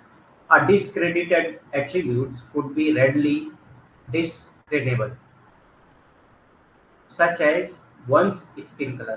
Discernible, discernible means जो आप दिखा नहीं सकते, इस तरह का भी स्टिग्मा होता है। मीन्स कुछ चीज़ें ऐसी होती हैं, जैसे स्किन कलर है, किसी का ब्लैक कलर का स्किन है तो उसके साथ एक स्टिग्मा जुड़ा हुआ होता है। मीन्स हम एक स्टीरियोटाइप बना दिए हैं कि मतलब ब्लैक कलर जो है वो अच्छा नहीं होता है, तो ये एक तरह का स्टीरियोटाइप है और ये हमारे माइंड में डेवलप होता है। तो ये एक डिस्क्रिमिनेबल स्टीरियोटाइप होता है, स्टिग्मा होता है। और आपकी बॉडी साइज, कोई नाटा है तो उसको भी एक स्टिग्मा से जोड़ा जाता है, ठीक, उसको भी एक स्टिग्मा समझा जाता है। और could be hidden but nonetheless, means ये सब चीज़ें हिडन होती हैं। मीन्स आप मतलब आपके दिमाग में होती हैं चीज़ें, ये चीज़ सही नहीं है, मतलब कोई नाटा है तो आपको लगता है कि ये मतलब इसके अंदर कुछ कमी है। या कोई आदमी जो है वो ब्लैक कलर है जिसका, उसको भी आपका लगता है कि ये मतलब ये सही नहीं है। मतलब हमारे माइंड में होता है पहले से, ये दिखता नहीं है, लेकिन हो सकता है आप उनके साथ रह रहे हों लेकिन आपके माइंड में वो चीज़ें हों, तो ये दिखता नहीं है। लेकिन discreditable if revealed such as one's criminal, और दूसरी तरफ क्या होता है, डिस्क्रेडिटेबल होता है अगर रिवील्ड हो जाए। मीन्स कोई क्रिमिनल है तो अगर आप जब तक तो नहीं पता है आपको कि ये क्रिमिनल है, तब तक तो हो सकता है उसके साथ स्टिग्मा न जुड़े, लेकिन जैसे ही पता चला कि उसका वो एक क्रिमिनल है तो उसके साथ एक स्टिग्मा जुड़ जाता है जिसको डिस्क्रेडिबल क्रेडिटेबल स्टिग्मा कहा जाता है। रिकॉर्ड और स्ट्रगल विद मेंटल इलनेस, तो ये सब चीज़ें क्रिमिनल रिकॉर्ड से रिलेटेड है। जब तक आपका क्रिमिनल रिकॉर्ड जो है रिवील नहीं हुआ था तब तक आप अच्छे थे। जैसे ही आपका क्रिमिनल रिकॉर्ड रिवील हो गया, आपके साथ एक स्टिग्मा जुड़ गया, एक मतलब कलंक जुड़ गया आपके साथ। या मेंटल इलनेस जो है, आप अगर पागल हैं या मेंटल इलनेस है, मीन्स आप नहीं, जो भी है, मतलब एक एग्जांपल है ये, तो जो भी मतलब स्टिग्मा लग जाता है उनके साथ कि ये मेंटल है, तो इसका मतलब सही नहीं है, ये सब चीज़ें। हालांकि वो उसकी जिम्मेदारी थोड़ी ना है, हो सकता है उसके माइंड में कुछ हार्मोनल डिसबैलेंस हुआ हो या और कोई भी चीज़ें होती हैं, स्ट्रेस की वजह से आदमी मेंटल इलनेस की तरफ जाता है, लेकिन वो स्टिग्मा उससे जोड़ दिया जाता है। ठीक। अब स्टिग्मा के भी कई टाइप्स होते हैं, डिस्क्रेडिटेड एंड डिसक्रेडिटेबल स्टिग्मा। एक तो डिसक्रेडिटेड मीन्स जिसको डिसक्रेडिट कर दिया गया, जिसको क्रेडिट ना दी जा रही हो, और डिसक्रेडिटेबल एक जिसको डिसक्रेडिट किया जा सकता है, अभी किया नहीं गया है लेकिन किया जा सकता है, उसको डिसक्रेडिटेबल स्टिग्मा कहा जाता है। People who are discredited whose stigma is early known or is visible, जिसका जो है स्टिग्मा अभी पता चला हो और दिख रहा हो, विजिबल हो, उसके साथ जो है डिसक्रेडिटेड स्टिग्मा जुड़ा हुआ होता है। जैसे स्किन कलर, बॉडी साइज, ये सब दिख रहा है तो ये डिसक्रेडिटेड स्टिग्मा जुड़ा होता है इनके साथ। And people who are discreditable, और कौन से लोग डिसक्रेडिटेबल होते हैं, whose stigma is unknown and can be concealable. ठीक, मतलब उनका स्टिग्मा जो है वो अननोन होता है, मीन्स किसी को पता नहीं होता है और वो छुपाया जा सकता है। जैसे कि किसी का क्रिमिनल रिकॉर्ड है, वो किसी को बता ही नहीं रहा है, ना उसका रिवील हो पा रहा है, तो जब तक रिवील नहीं होगा तब तक वो स्टिग्मा उसका जो है डिस्क्रेडिट नहीं होगा। लेकिन डिसक्रेडिटेबल है, मतलब मतलब उसको क्रेडिट नहीं दिया दिया जा सकता, मतलब डिसक्रेडिटेबल है, और अगर वो पता चलता है तो उसको डिसक्रेडिट कर दिया जाए। तो इस तरह के स्टिग्मा को डिसक्रेडिटेबल स्टिग्मा कहा जाता है, जैसे कि क्रिमिनल रिकॉर्ड्स को या मेंटल इलनेस को। जब तक लोगों को पता नहीं है कि आप जो है मेंटली इल हैं, तब तक लोग आपके साथ स्टिग्मा नहीं जोड़ते हैं, लेकिन जैसे ही पता चलता है कि आप मेंटली इल हैं तो आपके साथ स्टिग्मा जोड़ दिया जाता है। ऐसे ही क्रिमिनल रिकॉर्ड्स के साथ है, जब तक पता नहीं चलता है कि आपका कोई क्रिमिनल रिकॉर्ड है तब तक आपके साथ स्टिग्मा नहीं जोड़ा जाता है, लेकिन जैसे ही पता चलता है कि आपके साथ मीन्स आपका कोई क्रिमिनल रिकॉर्ड है तो आपके साथ एक स्टिग्मा जोड़ दिया जाता है, तो इसी को डिसक्रेडिटेबल स्टिग्मा कहा जाता है। ठीक, टोटल इंस्टीट्यूशंस की बात की है इन्होंने, इससे भी बहुत सारे क्वेश्चन आ चुके हैं अभी तक। A total institution is a place of residence and work. Total institution ये क्या है, प्लेस ऑफ रेसिडेंस और वर्क है, where a large number of like situated individual cut off from the wider society from an uh, appreciable period of time, means कुछ times के लिए लोगों को एक अलग जगह पर रख दिया जाता है, मेन स्ट्रीम सोसाइटी से अलग करके रख दिया जाता है, उसी को टोटल इंस्टीट्यूशन कहा जाता है। जैसे कि जेल, जेल क्या है, एक टोटल इंस्टीट्यूशन का टाइप्स है, जहाँ पे लोगों को एक तरह के मीन्स वहाँ पे सारे क्रिमिनल्स होते हैं, उनको रखा जाता है और उनको सोसाइटी से एकदम कट ऑफ कर दिया जाता है, सोसाइटी से अलग रखा जाता है। मेंटल हॉस्पिटल्स जो है वो ये टोटल इंस्टीट्यूशन का पार्ट है। आपका जो रिहेबिलिटेशन सेंटर है, जहाँ पे ड्रग्स वगैरह को छुड़वाया जाता है, या मतलब जो भी और चीज़ें होती हैं वो रिहेबिलिटेशन सेंटर में, तो रिहेबिलिटेशन सेंटर भी एक तरह का टोटल इंस्टीट्यूशन है। तो टोटल इंस्टीट्यूशन कहाँ क्या है, जहाँ पे लाइक माइंडेड लोगों को रखा जाता है। जैसे कि अगर कोई मेंटल हॉस्पिटल है तो वहाँ पे मेंटल लोगों को ही रखा जाएगा ना, ऐसा थोड़ी ना कि किसी को भी रख दिया जाएगा वहाँ पे। एक तरह के लोग रहते हैं और उनको सोसाइटी से कट ऑफ कर दिया गया हो, तो उसी को टोटल इंस्टीट्यूशन कहा जाता है, जहाँ पे वो रह रहे हैं उसी को। ठीक, जैसे कि मेंटल हॉस्पिटल है, रिहेबिलिटेशन सेंटर है, जेल है, ये सब क्या है, तो आपका टोटल इंस्टीट्यूशन में आ जाता है। जेल में भी सारे क्रिमिनल्स हैं, ठीक, और उनको भी सोसाइटी से अलग कर दिया गया है। रीसोशलाइजेशन की बात किया इन्होंने। Resocialisation as a process of treating down and rebuilding and individual roles and socially constructed sense of self. जैसे कि रीसोशलाइजेशन कैसे होता है, एक आदमी मेंटली इल है, मेंटली इल है, उसको जो है ट्रीट किया जाता है और उसको रीसोशलाइज किया जाता है, रिसोशलाइज किया जाता है ताकि वो जो है मेन स्ट्रीम सोसाइटी को फिर से ज्वाइन कर सके। मेन स्ट्रीम सोसाइटी को फिर से ज्वाइन कर सकते हैं। कोई क्रिमिनल है, क्रिमिनल को जेल में क्यों रखा जाता है? क्रिमिनल को जेल में इसलिए रखा जाता है कि उसको रिसोशलाइज करने के लिए, ताकि उसको समझाया जा सके कि तुमने जो किया है वो बहुत गलत चीजें हैं। जेल में इसीलिए रखा जाता है। तो हो सकता है वो सोशलाइज होकर फिर आके एक अच्छा इंसान बन जाए। ठीक। तो resocialisation as a process of treating down and rebuilding an individual role and socially construction sense of self. Means जो भी उसने अपने आप को बनाया है उसको भुलवा कर एक नए रोल में जब उसको डाला जाता है, जैसे कि वो क्रिमिनल था, अब वो क्रिमिनल में इसका रोल क्या था? क्राइम करना। अब उसको जो है उसका रोल चेंज करके एक अच्छा इंसान बनाया जा रहा है, तो ये एक तरह का रिसोशलाइजेशन है। It is often a deliberate and intense social process. ये जो है बहुत डेलिब्रेट और इंटेंस सोशल प्रोसेस होता है। मीन्स एक क्रिमिनल को ट्रीट करना और उसको सही मतलब एक अच्छा ह्यूमन बीइंग बनाना बहुत ही मुश्किल काम होता है। ऐसी ही एक मेंटल को ठीक करना, उसको एक इस लायक बनाना कि वो मेन स्ट्रीम सोसाइटी को फिर से ज्वाइन कर सके, ये भी बहुत ही मुश्किल काम होता है। इसीलिए इसको कहा गया कि ये बहुत ही डेलिब्रेटेड और इंटेंस सोशल प्रोसेस है। And it involves around the notion that if something, और ये इस नोशन में बिलीव करते हैं कि अगर कोई चीज सीखी जाती है, that if something can be learn it can B unlearn. जो भी आप सीख सकते हैं उसको भुलवा भी सकते हैं, उसको अनलर्न भी कर सकते हैं। जो भी आप सीखे हैं उसको भुला भी सकते हैं, उसको छोड़ भी सकते हैं। जैसे कोई क्रिमिनल है तो वो क्राइम सीखा है, अब उस क्राइम को वो भूल कर क्राइम को छोड़ भी सकता है। तो यही नोशन पे रिसोशलाइजेशन बिलीव करते हैं कि if something can be learn it can B unlearn. ये कोटेशन आपको याद होना चाहिए क्योंकि ये पूछ सकता है आपसे कि resocialisation notions believes on if something can be learned it can be unlearned। okay। asylum क्या है?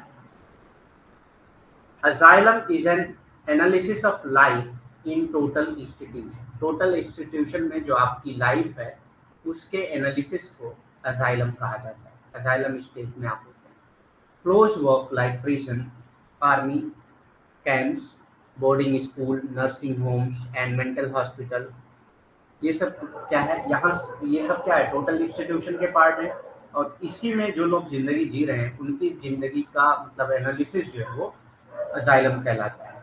It focus on the relationship between the inmate and the institution. मतलब एक जो आदमी वहाँ रह रहा है मेंबर, और उसका रिलेशन क्या है इंस्टीट्यूशन के साथ। मीन्स एक क्रिमिनल का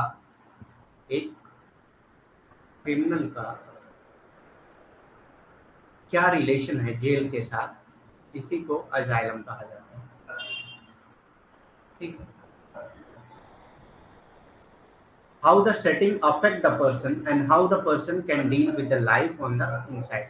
मीन्स ये जेल के जो सिस्टम्स हैं वो कैसे क्रिमिनल के ऊपर इफेक्ट कर रहे हैं, क्या इफेक्ट डाल रहे हैं, और कैसे ये जो है जेल्स के रूल्स एंड नॉर्म्स को ऑक्युपाई कर रहा है और कैसे अपनी लाइफ को वहाँ पे डील कर रहा है, कैसे वो वहाँ पे जो भी नॉर्म्स एंड रूल्स हैं उसको कैसे फॉलो कर रहा है, इसी को अजाइलम कहा जाता है। मोडिफिकेशन ऑफ सेल्फ का कॉन्सेप्ट दिया इन्होंने।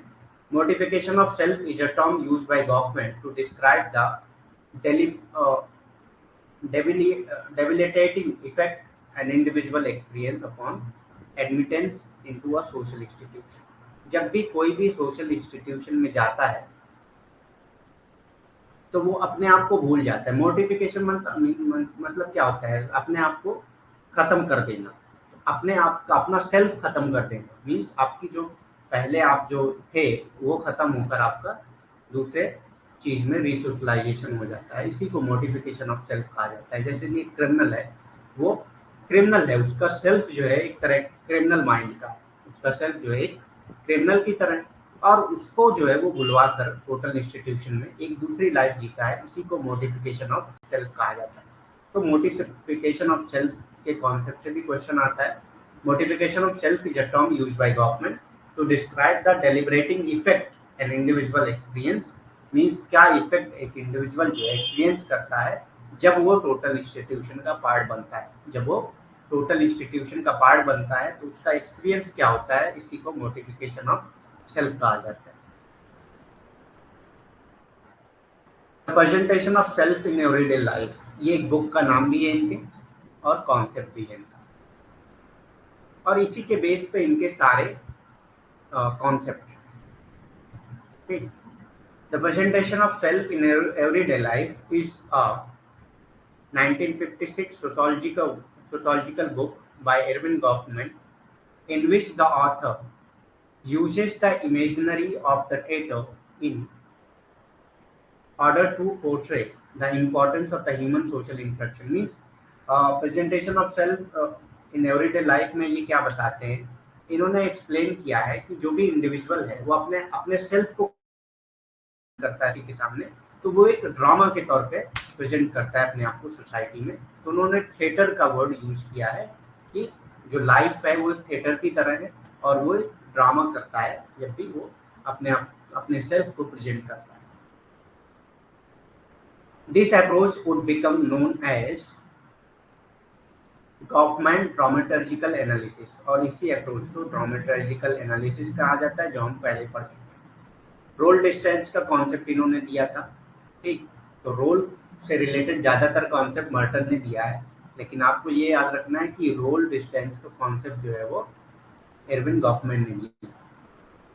Role distance is a term coined by Ervin Goffman that refers to the detachment of the performer from the role he or she is performing। जो भी रोल वो perform कर रहा है उससे उस आदमी का जो वो काम कर रहा है उसका क्या डिटैचमेंट है। डिस्टेंस मतलब दूरी बनाए।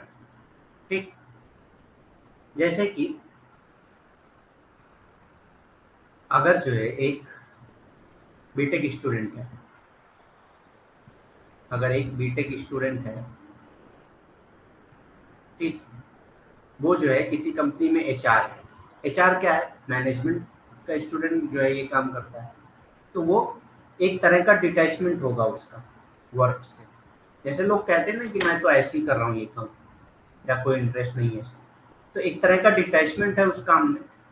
तो इसी को कहा जाता है, जब आपका जो है आपके रोल के साथ डिटैचमेंट होता है तो इसी को रोल डिस्टेंस कहा जाता है। जैसे कि कोई आदमी बहुत ज़्यादा क्वालिफाइड है लेकिन वो बहुत छोटे स्कूल में या बहुत छोटे कंपनी में जॉब कर रहा है, तो वो क्यों करता है, ऐसे ही करता है क्योंकि कहीं भी नहीं मिल रहा है, तो एक तरह का उसका डिटैचमेंट होता है अपने रोल के साथ। तो इसी को कहा जाता है रोल डिस्टेंस। जब भी आपका रोल और आपके साथ थोड़ा सा डिटैचमेंट होता है तो उसी को रोल डिस्टेंस कहा जाता है। ठीक है, role distance is a term coined by Ervin Goffman that refers to the detachment of the performer from the role he or she is performing। अब 7 एलिमेंट्स ऑफ परफॉर्मेंस की बात इन्होंने की है। 7 एलिमेंट्स ऑफ परफॉर्मेंस की बात की। क्या क्या है 7 elements of performance? Belief, belief है द फ्रंट और the mask, dramatic dramatic realisation and the next. ठीक, बिलीफ क्या है? It is important even it can not be judged by others, the audience can only try to guess whether the performance is sincere or cynical। Belief क्या है? कि आपका एक belief होता है कि मेरे सामने हमेशा ऑडियंस प्रेजेंट है। ठीक, जब भी आप सोसाइटी में होते हैं तो आपका एक बिलीफ होता है कि आपके सामने ऑडियंस प्रेजेंट है और वो हमको गेस कर रहे हैं, हमारे परफॉर्मेंस को गेस कर रहे हैं कि हम जो है जो परफॉर्म कर रहे हैं चीज़ें वो सिंसियरली कर रहे हैं या सिर्फ साइनिकल है। साइनिकल मीन्स जो मतलब बहुत ही खराब हो, अच्छा ना हो, अच्छे तरीके से अगर आप परफॉर्म नहीं करते हैं तो वो साइनिकल होता है, मीन्स लापरवाही से कर रहे हैं कोई, तो ये सब साइनिकल में आता है। तो एक बिलीव होता है कि आपके सामने ऑडियंस प्रेजेंट है। बहुत ज़्यादा डीप में क्वेश्चन नहीं पूछेगा इससे, बस एलिमेंट्स में आपको एलिमेंट्स के नाम याद रखने हैं, बस थोड़ा बहुत डेफिनेशन याद रहे ताकि अगर मतलब क्वेश्चन में डेफिनेशन दे दे तो आप उसका आंसर कर लें। तो बिलीफ सिंपल ये है कि आपका बिलीफ होना चाहिए कि आपके सामने हमेशा ऑडियंस प्रेजेंट है और वो हमको गेस्ट कर रहे हैं, इसी को बिलीफ कहा जाता है। The front and the mask, जब आप फ्रंट में जाते हैं तो आपके पास एक मास्क होता है, बहुत सारी चीज़ें आप वहाँ पे छुपाते हैं। मीन्स जब आप सोसाइटी में परफॉर्म कर रहे होते हैं तो बहुत सारी चीज़ें आप छुपाते हैं। ठीक, हो सकता है आप अपने आप को ऐसा प्रेजेंट करते हैं जो आप हो ही नहीं, ये एक मास्क यूज किया जाता है, एक तरह का मास्क यूज किया जाता है। ठीक, जैसे अगर टीचर कोई क्लास में पढ़ा रहा है तो बहुत सिंसियर होके पढ़ा रहा है होता है। आपको लगेगा कि हो सकता है कि ये मतलब इसकी लाइफ ही मतलब ऐसी हो, ये मतलब फनी एक्टिविटीज कभी ना करता हो, लेकिन ऐसा नहीं है। वो एक तरह का मास्क लगा के पढ़ा रहा होता है, क्योंकि वो एक डिफरेंट रोल में बंधा हुआ होता है और एक अपने आप को अलग तरीके से एक नए परफॉर्मेंस में अपने आप को ढाल रहा होता है। तो वो काम नहीं कर सकता, एक तरह का मास्क होता है उसके पास।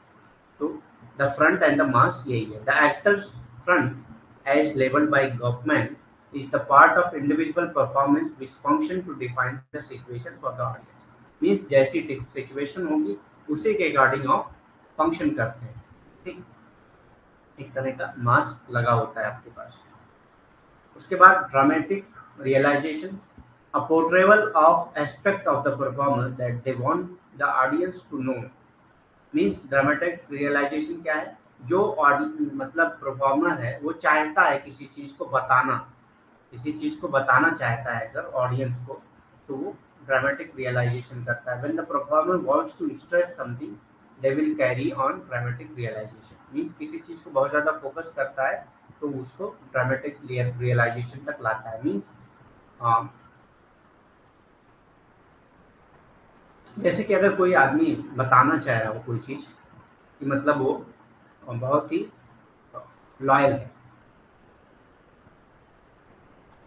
तो एक तरह का वो ड्रामेटिक रियलाइजेशन क्रिएट करेगा जिससे आपको पता चल सके कि वो लॉयल इंसान है। मीन्स वो उसी तरह से परफॉर्म करेगा और चाहेगा कि लोग जाने कि वो एक लॉयल इंसान है। तो इसी को कहते हैं ड्रामेटिक रियलाइजेशन। तो ये तीसरा एलिमेंट है परफॉर्मेंस का।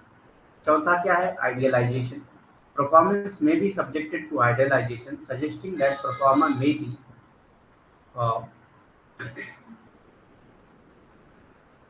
may be prone to provide the audience with an impression superior to what reality will verify। Means idealisation means आप इस लेवल पे परफॉर्म करते हैं कि वो सुपेरियर माना जाए। मीन्स अच्छे से अच्छे तरीके से जब आप किसी को किसी रोल को परफॉर्म करते हैं तो उसको आइडियलाइजेशन कहा जाता है। ठीक, जैसे अगर आप मैंने ये बताया ना कि अगर एक प्रोफेसर है,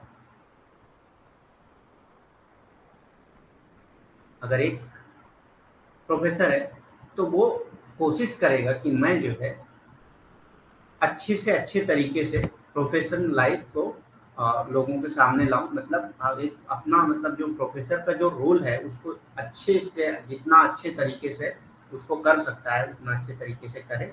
उसी को आइडियलाइजेशन कहा जाता है। एक तरह का आइडियल माना जाता है किसी चीज को।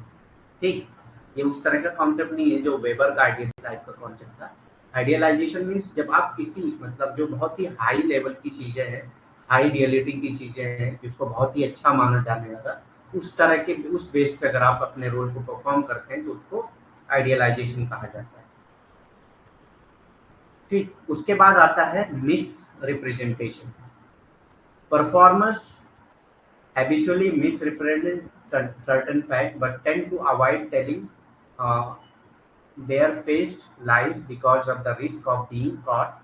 Instead, they tend to uh, insinuate, use in innuendo and selectively withhold information। Means इसमें क्या होता है, कुछ मिस रिप्रेजेंटेशन हो जाता है और जो है परफॉर्मर उसको एक्सेप्ट करने में एक्सेप्ट नहीं करना चाहता, क्योंकि वो जानता है कि अगर मैं जो है इसको एक्सेप्ट कर लूँ कि मुझसे गलती हो गई है, मैं कोई कोई चीज़ मिस रिप्रेजेंट कर दिया हूँ। मिस रिप्रेजेंट मतलब कोई चीज़ आप गलत तरीके से रिप्रेजेंट कर रहे हैं तो उसी को मिस रिप्रेजेंटेशन कहा जाता है।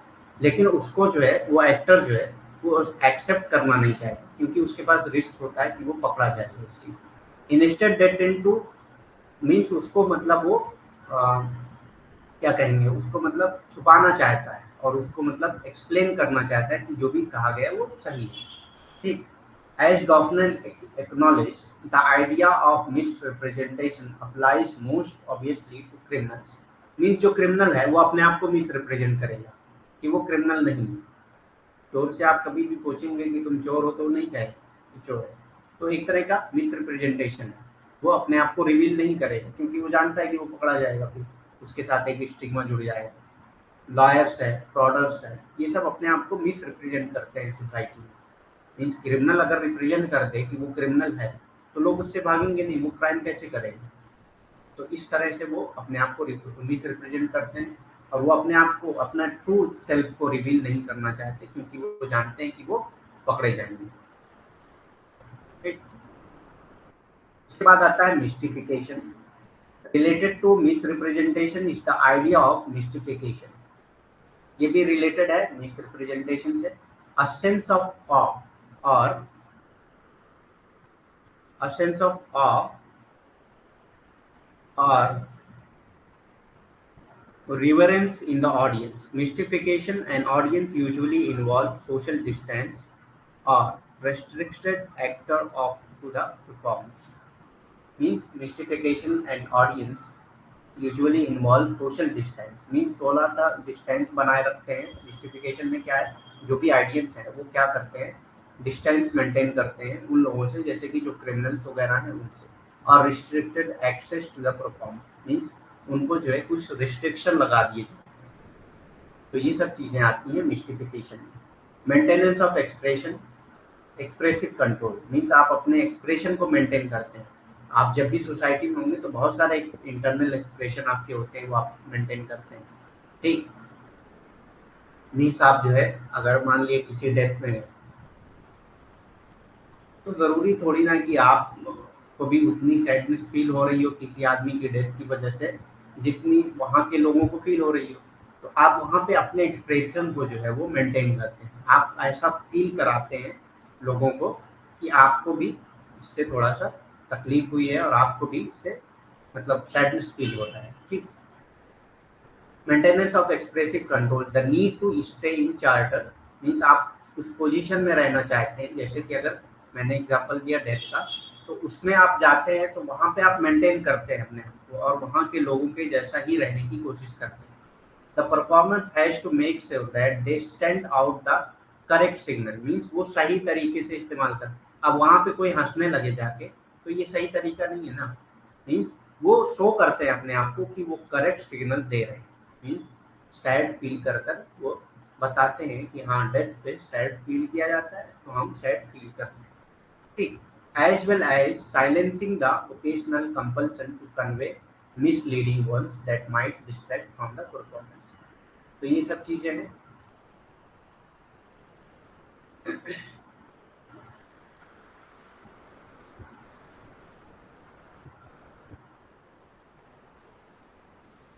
या अगर आप कोई मतलब मिस रिप्रेजेंटेशन करते हैं तो उसको मतलब मेंटेन करते हैं कि मतलब मैं उस तरह का नहीं हूँ। जैसे कोई अपने आप को क्रिमिनल है और उस मिस रिप्रेजेंट कर रहा है कि मतलब वो जो है क्रिमिनल नहीं है, अच्छा आदमी है, तो वो अच्छा आदमी अपने आप को मेंटेन करके रखेगा।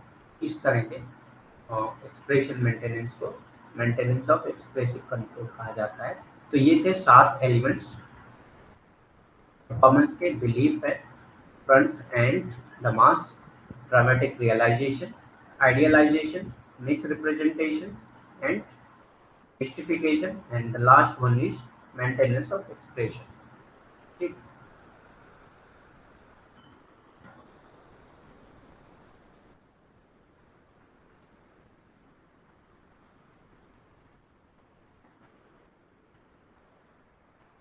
पूरा ही कर लेते हैं क्योंकि बात ये कि कल फिर दूसरी टॉपिक शुरू होगी तो फिर दिक्कत होगी। ज़्यादा नहीं है अभी, 7 एलिमेंट्स हो ही गए हमारे। उसके बाद आता है encounters. In Goffman analysis, a social encounter is a, social encounter किसको कहा जाता है?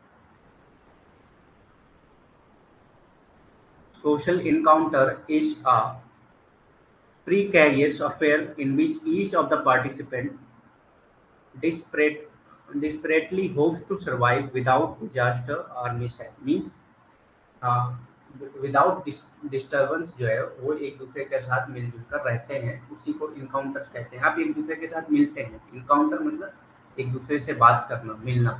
इन Goffman analysis, a social encounter is a precarious affair in which each of the participants desperately hope to survive without disaster or mishap। बगैर किसी नुकसान के, बगैर किसी दुर्घटना के जीवित रहने की सख्त उम्मीद करता है उसी को। हॉफमैन के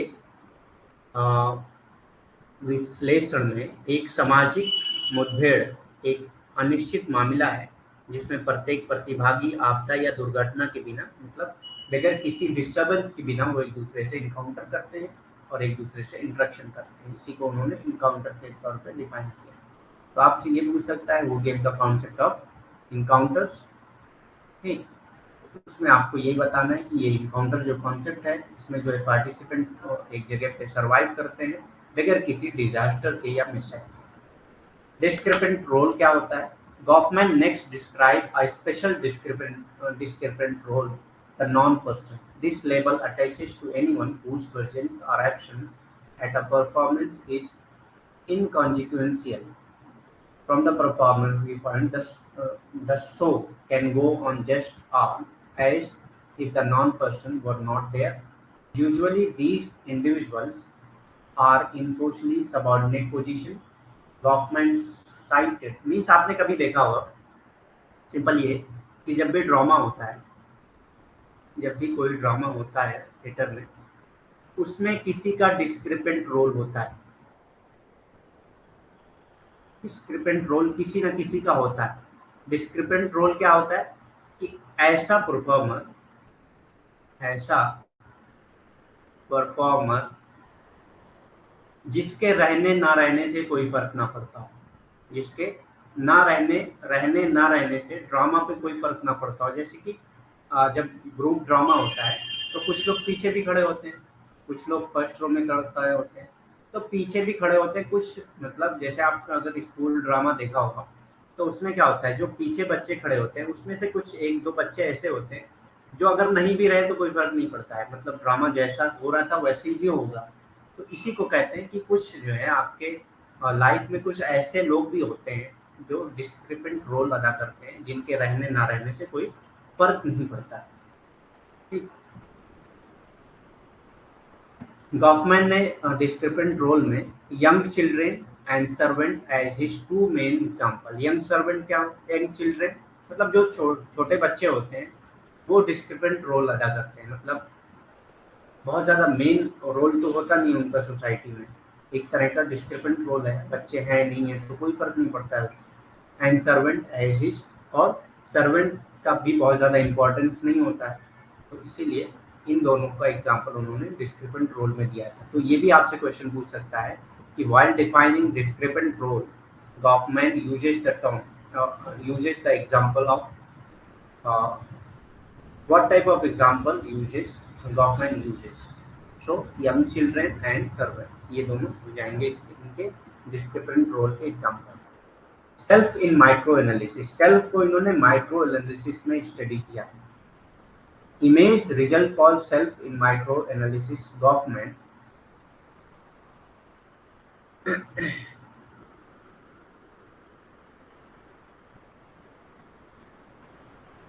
according to Goffman theory, social life is grounded on the cut off between front and back stage। social life जो है वो क्या है, कट ऑफ है between front stage and back stage, where the public audience hardly access to the back stage and vice versa। उसमें क्या होता है, जो ऑडियंस है वो बैक स्टेज को नहीं देख पाती है, सिर्फ फ्रंट स्टेज को ही देखती है। मीन्स आप कोई चीज़ परफॉर्म करना है तो आपका जो सेल्फ है वो उसका जो फ्रंट स्टेज है उसी को लोग देख पाते हैं, बाकी आपका जो बैक स्टेज है यानी कि आपका जो इनर सेल्फ है उसको लोग नहीं देख पाते हैं। ठीक, ऐसे ही आप ऑडियंस के भी फ्रंट स्टेज को ही देख पाएंगे, बैक स्टेज को नहीं देख पाएंगे। मीन्स ऑडियंस क्या एक्शन कर रहे हैं आपके सामने, उससे आप उनके एक्शन को, उनके सेल्फ को समझ सकते हैं, लेकिन उनके बैक स्टेज को आप नहीं देखते। तो दोनों तरफ से जो एक्टर है उसके बैक स्टेज को ऑडियंस नहीं देख पाते हैं और ऑडियंस के बैक स्टेज को एक्टर नहीं देख पाते हैं। तो ये दोनों क्या हो गए, वाइस वर्सा हो गए। तो इसी को कहते हैं सेल्फ जो है, सेल्फ को इन्होंने माइक्रो एनालिसिस के बेस पे स्टडी किया है। तो अगर आपसे पूछता है कि Goffman study self in which type of analysis, micro और macro, your answer will be micro. ठीक, where the public audience hardly access to the backstage and vice versa। In these scenario, the self, the consciousness is a contingent element, anything but stable. यहाँ पे जो आपका consciousness है वो stable होता है, ठीक, वो फिक्स होता है, चेंज नहीं होता है। इम्प्रेशन मैनेजमेंट की बात इन्होंने की है। इम्प्रेशन मैनेजमेंट में क्या कहा है इन्होंने? Impression management theory is one of the most well-known theories in identifying performance. Performance को आइडेंटिफाई करने के लिए सबसे ज़्यादा इम्प्रेशन मैनेजमेंट, जैसे अभी मैंने मेंटेनेंस की बात की थी ना, वही सेम रिलेटेड है इम्प्रेशन मैनेजमेंट। आप अपने इम्प्रेशन को किस तरह से मैनेज करते हैं अलग अलग सिचुएशन में, इसी को इम्प्रेशन मैनेजमेंट कहा जाता है। गॉफमैन ने इसको अपनी थ्योरी में डिफाइन किया है कि आप जब परफॉर्म करते हैं तो एक तरह का इम्प्रेशन मैनेजमेंट भी करते हैं। जैसे आप बहुत ज़्यादा अगर खुश हैं और आप जाते हैं रास्ते में, जो है आप देखते हैं कि किसी की डेथ हो गई है, तो वहाँ पे आप अपने इम्प्रेशन को मैनेज करते हैं। वहाँ पे आप हंस नहीं सकते, वहाँ पे आप मतलब अपने जो हैप्पी वाला इम्प्रेशन है उसको आप मैनेज करते हैं। Goffman argued that individual percent the self based on the perceived audience, means वहाँ पे कैसी ऑडियंस है उस बेस पे अपने आप को परफॉर्म करते हैं। जैसे मैंने बताया कि आप बहुत खुश थे, आप किसी डेथ में गए, तो वहाँ पे ऑडियंस क्या है, सब सैड है, उसी बेस पे आप अपने इम्प्रेशन को मैनेज करके आप सैड फील करने लगे। Identify presentations are constructed and prepared through the back stage. ये जो है कहाँ पे आप प्रिपेयर करते हैं इस चीज़ को, बैक स्टेज में, मीन्स आप अपने इनर सेल्फ को प्रिपेयर करते हैं उस चीज़ को करने के लिए, ठीक। फ्रंट स्टेज में आप शो करते हैं वो चीज़ें, बैक स्टेज में आप प्रिपेयर करते हैं। सीक्रेट्स की बात की है इन्होंने। सीक्रेट्स मीन्स क्या होता है, राज, जो भी राज होते हैं, ठीक। आप जब कोई चीज परफॉर्म कर रहे होते हैं तो आपके अंदर बहुत सारे सीक्रेट्स छुपे हुए होते हैं, बहुत सारी चीजें छुपी हुई होती है जो आप अपने ऑडियंस को नहीं बताना चाहते, ठीक। He describe the secret kept by the team in order to be able to cooperate and maintain a performance. Means अगर आपके सीक्रेट्स ऑडियंस को पता हो तो आप अपने परफॉर्मेंस को कैसे मेंटेन कर पाएंगे। परफॉर्मेंस मीन्स एक क्रिमिनल है, लोगों को उसका सीक्रेट पता है कि वो क्रिमिनल है, तो वो कैसे मेंटेन करेगा अपने परफॉर्मेंस को सोसाइटी में। तो यही कहते हैं, इसी को सीक्रेट्स कहा जाता है। He describe the secret kept by the team in order to able to cooperate and maintain a performance. Means team जो है उस सीक्रेट को अलग रखती है ताकि जो है वो मेंटेन कर सके चीज़ों को। इन्होंने 3 टाइप्स के सीक्रेट की बात की है, dark secret, strategic secret and inside secret. Dark secret में क्या कहा इन्होंने, विच में never be disclosed to the audience, rest of trust or patience, ठीक।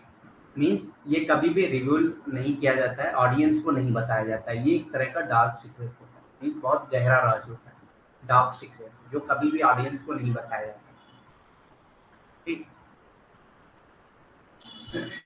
स्ट्रेटेजिक सीक्रेट क्या होता है, which are disclose when the work is completed. Strategic secret क्या होता है, वो जब तक काम चल रहा है तब तक तो नहीं डिस्क्लोज किया जाता है, लेकिन उसके बाद डिस्क्लोज कर दिया जाता है, ठीक। तो इसी को कहा जाता है स्ट्रेटेजिक सीक्रेट।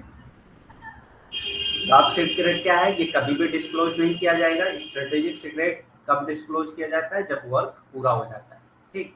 उसके बाद आता है inside secret, which defines the members of the group but which are neither dark nor strategic, ठीक। इनसाइड सीक्रेट क्या है, which define the members of the group but which are neither dark nor strategic, means जो group member हैं, जो performance के group member हैं, उनके कुछ सीक्रेट्स होते हैं अंदर के, अपने इंटरनल सीक्रेट्स होते हैं, ये ना स्ट्रेटेजिक होते हैं और ना ही ये डार्क होते हैं, तो इसी को इनसाइड सीक्रेट कहा जाता है। उसके बाद आता है Goffman also distinguishes between interested and free secret. 2 और सीक्रेट के बारे में इन्होंने बात की है, तो वो कौन से हैं, इंटरेस्टेड एंड फ्री सीक्रेट होते हैं। Interested which are to be, free secret किसको कहते हैं, which are to do with the kind of, which are to do with the kind of secret an individual has in relation to his team, means ऐसा secret जो उसके team के साथ जुड़ा हुआ होता है, ठीक। जो उसके टीम के साथ जुड़ा हुआ होता है उसको फ्री सीक्रेट कहा जाता है, which are to do with the kind of secrets an individual has in relation in his team. ठीक। Interested secret are those which, if not kept by an individual, would discredit both himself and his team. If not kept, means सबसे main चीज क्या होती है, free secret को आप reveal कर सकते हैं, आपके टीम का कुछ सीक्रेट होता है जो बाद में रिवील भी कर सकते हैं, उससे कोई फर्क नहीं पड़ता है, लेकिन अगर कोई इंटरेस्टेड सीक्रेट है तो उसको आपको रिवील करना पड़ेगा, तो उसको मतलब छुपाए रखना पड़ेगा, क्योंकि वो अगर रिवील हो गया तो आपके टीम की और आपकी आप जो है डिसक्रेडिट हो सकते हैं, और आपकी मतलब डिसऑनर हो सकता है आपका। इसीलिए वो सीक्रेट को मेंटेन किया जाता है ताकि वो डिस्क्लोज ना हो, इसी को इंटरेस्टेड सीक्रेट कहा जाता है, जो टीम का ही होता है। Free secret would discredit the team but not the individual if not kept. Free secret क्या है, टीम को जो है डिस्क्रेडिट कर देगा लेकिन इंडिविजुअल को नहीं करेगा। बहुत सारे ऐसे सीक्रेट होते हैं जो फ्री सीक्रेट होते हैं, वो टीम को डिस्क्रेडिट कर देगा लेकिन इंडिविजुअल को डिस्क्रेडिट नहीं करेगा, जबकि इंटरेस्टेड सीक्रेट जो है वो दोनों को डिस्क्रेडिट करेगा, इंडिविजुअल और टीम दोनों। ठीक, तो ये डिस्क्रेडिट सीक्रेट है। तो आपसे सिर्फ ये पूछ सकता है कि मतलब कितने टाइप्स के सीक्रेट की बात उन्होंने की है, तो पहले उन्होंने 3 टाइप्स के सीक्रेट को डिस्टिंग्विश किया, उसके बाद 2 टाइप्स के और इंटरेस्टेड एंड फ्री सीक्रेट को डिस्टिंग्विश किया। पहले 3 टाइप्स के कौन कौन से किया था, डार्क सीक्रेट, स्ट्रेटेजिक सीक्रेट और इनसाइड सीक्रेट। उसके बाद इंटरेक्शन ऑर्डर की बात की है उन्होंने, थोड़ा लंबा हो रहा है लेकिन खत्म करना ही पड़ेगा, क्योंकि 1-2 टॉपिक अगर बचती है ना तो फिर दिक्कत हो जाएगी अगले क्लास में।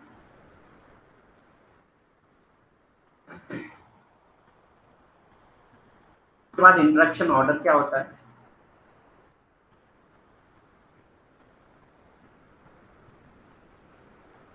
Irwin Goffman meant his sociology to be a generic framework for understanding human interaction that would hold for face-to-face existence everywhere.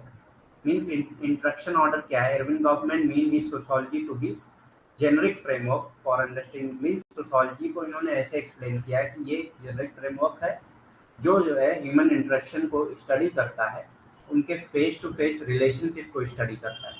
तो इसमें कई टाइप के इंटरेक्शन होते हैं, जैसे कि फोकस इंटरेक्शन क्या होता है, a concept applied to the coordinating of face to face interaction by 2 or more actors। ठीक, जब एक या दो एक्टर्स के साथ कोई भी focus interaction, a concept applied to the coordinate of face to face interaction. जब फेस टू फेस इंटरेक्शन होता है तो उसको फोकस इंटरेक्शन कहा जाएगा। अनफोकस्ड इंटरेक्शन क्या है, जहाँ पे फेस टू फेस इंटरेक्शन ना हो सकता है जो दूसरा एक्टर है वो फिजिकली प्रेजेंट भी ना हो। The interaction that occurs between people who are physically co-present but engage in separate activities, means एक जगह पे तो प्रेजेंट होते हैं लेकिन अलग अलग एक्टिविटीज में वो इन्वॉल्व होते हैं। तो फोकस इंटरेक्शन में जहाँ फेस टू फेस रिलेशनशिप होती है, दोनों लोग एक ही एक्टिविटीज में इन्वॉल्व होते हैं, जैसे कि अगर कोई जो है कुछ भी आप परफॉर्म कर रहे हैं, जैसे यहाँ पे हम लोग जो है टीचिंग का एक काम परफॉर्म कर रहे हैं, एक इंटरेक्शन है, तो हमारा फेस टू फेस इंटरेक्शन हो रहा है और हम जो है एक दूसरे को समझ रहे हैं, तो इसको फोकस इंटरेक्शन कहा जाएगा। अनफोकस में हो सकता है फिजिकली प्रेजेंट हो लेकिन दोनों लोग अलग अलग एक्टिविटीज कर रहे होंगे, तो इसी को अनफोकस इंटरेक्शन कहा जाता है।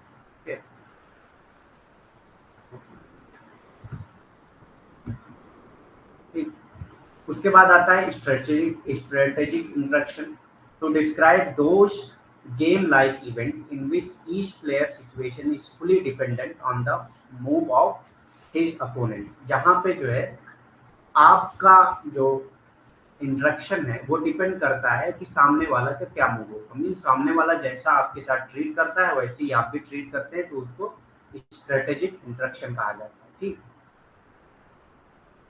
उसके बाद आता है interactional ritual, a study of face to face interaction in natural setting, means face to face interaction है नेचुरल सेटिंग में, मीन्स एक तरह का कोई सेटिंग नहीं बनाया गया है, नेचुरली आप जो है एक दूसरे के साथ इंटरेक्ट करते हैं, तो उसको कहा जाता है interaction ritual. The class of event in which occurs do events of which occurs during co-presence and by virtue of co-presence। ठीक, मतलब एक दूसरे के प्रेजेंस की वजह से इंटरेक्शन होता है एक नेचुरल सेटिंग में, तो उसको कहा जाता है इंटरेक्शन रिचुअल। ठीक, civil inattention. Civil inattention किसको कहते हैं? Civil inattention is the process whereby strangers who are in close proximity demonstrate that they are aware of one another without imposing on each other। Means जैसे कि आप जो है civil इन attention में क्या होता है, जैसे कि एक मोमेंट है, स्ट्राइक है, तो वहां पे ऑडियंस सारी प्रेजेंट होती है, सबको पता होता है कि यहाँ पे सारे लोग प्रेजेंट है, लेकिन एक तरह का इन अटेंशन होता है, एक दूसरे को लोग जान नहीं रहे होते हैं, एक दूसरे को रिकॉग्नाइज करने की कैपेबिलिटी, मतलब एक दूसरे को रिकॉग्नाइज भी नहीं कर पाते हैं। ठीक, इसको कहा जाता है सिविल इन अटेंशन। सिविल इन अटेंशन का कॉन्सेप्ट भी पूछा जाता है आपसे, ये भी थोड़ा इम्पोर्टेंट है। Civil inattention is the process whereby strangers who are in close proximity demonstrate that they are aware of one another without imposing on each other a recognition of the claim of others to a public space and of their own personal boundaries।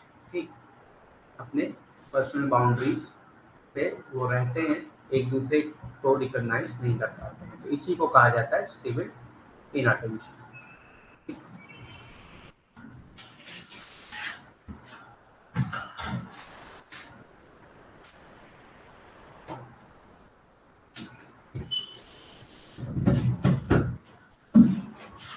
उसके बाद आता है बहुत सारे concept हैं, जैसे कि tie sign है।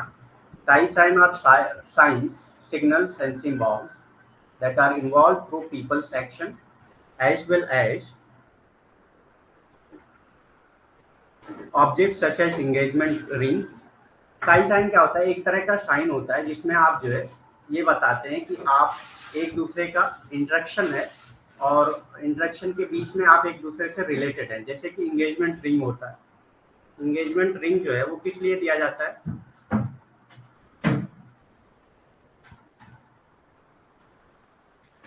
इंगेजमेंट रिंग इसलिए दिया जाता है ताकि आप शो कर सकें कि मतलब एक तरह का रिलेशनशिप डेवलप हो चुका है, इसी को टाई साइन कहा जाता है। तो बहुत सारी चीजें हैं, जैसे कि हमने जो है फूला रिंग के बारे में पढ़ा है, आल्दो फूला रिंग के बारे में गवर्नमेंट ने कोई बात नहीं की है, लेकिन फिर भी फूला रिंग के बारे में जो भी बात, फूला रिंग एक तरह का टाई साइन कह सकते हैं, ठीक, क्योंकि वहां पे भी एक रिलेशन डेवलप हो जाता है कि ये हमारे ही फूला के हैं।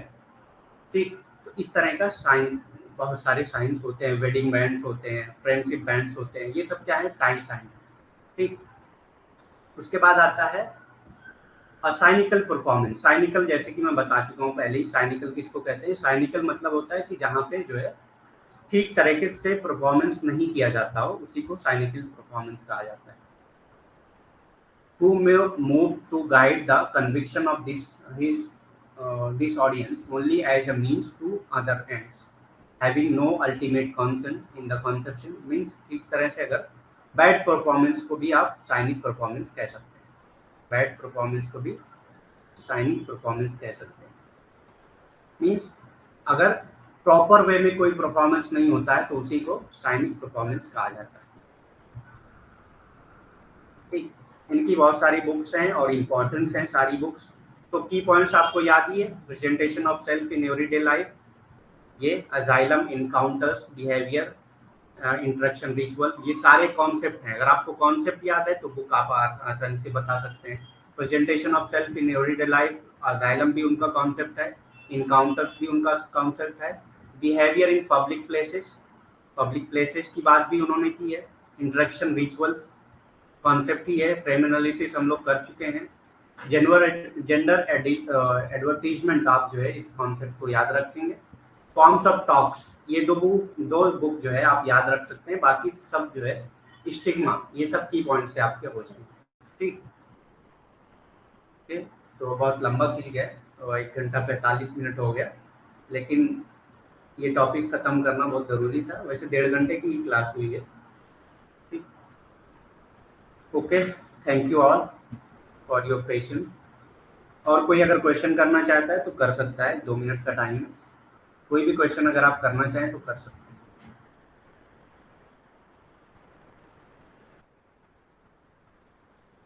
थोड़ा जल्दी करिएगा क्योंकि बहुत टाइम हो गया है।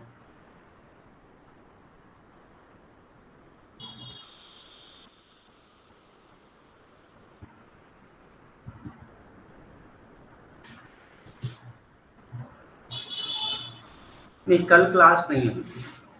4th और 5th को मैं छुट्टी पे हूँ।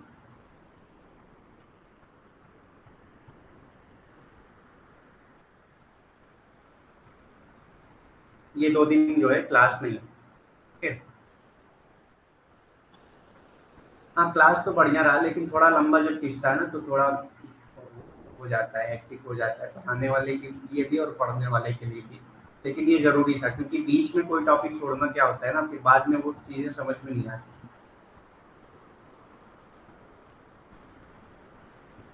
ठीक। ओके, और कोई क्वेश्चन है आपका?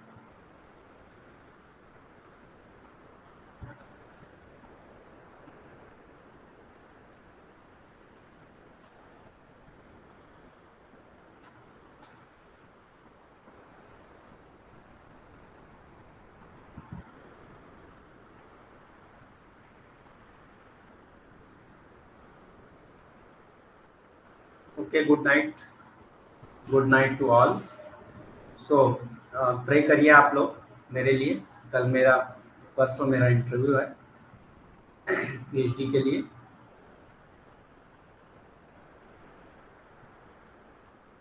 उसके बाद हम लोग 6 को मिलते हैं। मेरा जेआरएफ नहीं है, लेकिन इस बार रिजल्ट आने की देरी है बस। उसके बाद जेआरएफ हो जाएगा। मेरा जो है 2020, 21 एंड 22, ये तीनों में नेट हुआ है। 2022 में जो है कट ऑफ जो थी वो 216 थी, और मेरे जो मार्क्स थे वो 208 थे। ठीक, तो थोड़ा सा चूक गया था मैं, लेकिन इस बार हो जाएगा मेरा जेआरएफ। रिजल्ट आने की ही देरी है। Okay, thank you. Thank you all. तो हम लोग मिलते हैं फिर 6 तारीख को। 6 को मैं क्लास लूँगा, और हमारी ज़्यादातर क्लासेस जो होंगी वो 1.25 घंटे की होंगी। आज थोड़ा लंबा खींचा है, लेकिन डेली नहीं होगा ऐसा। Okay, thank you.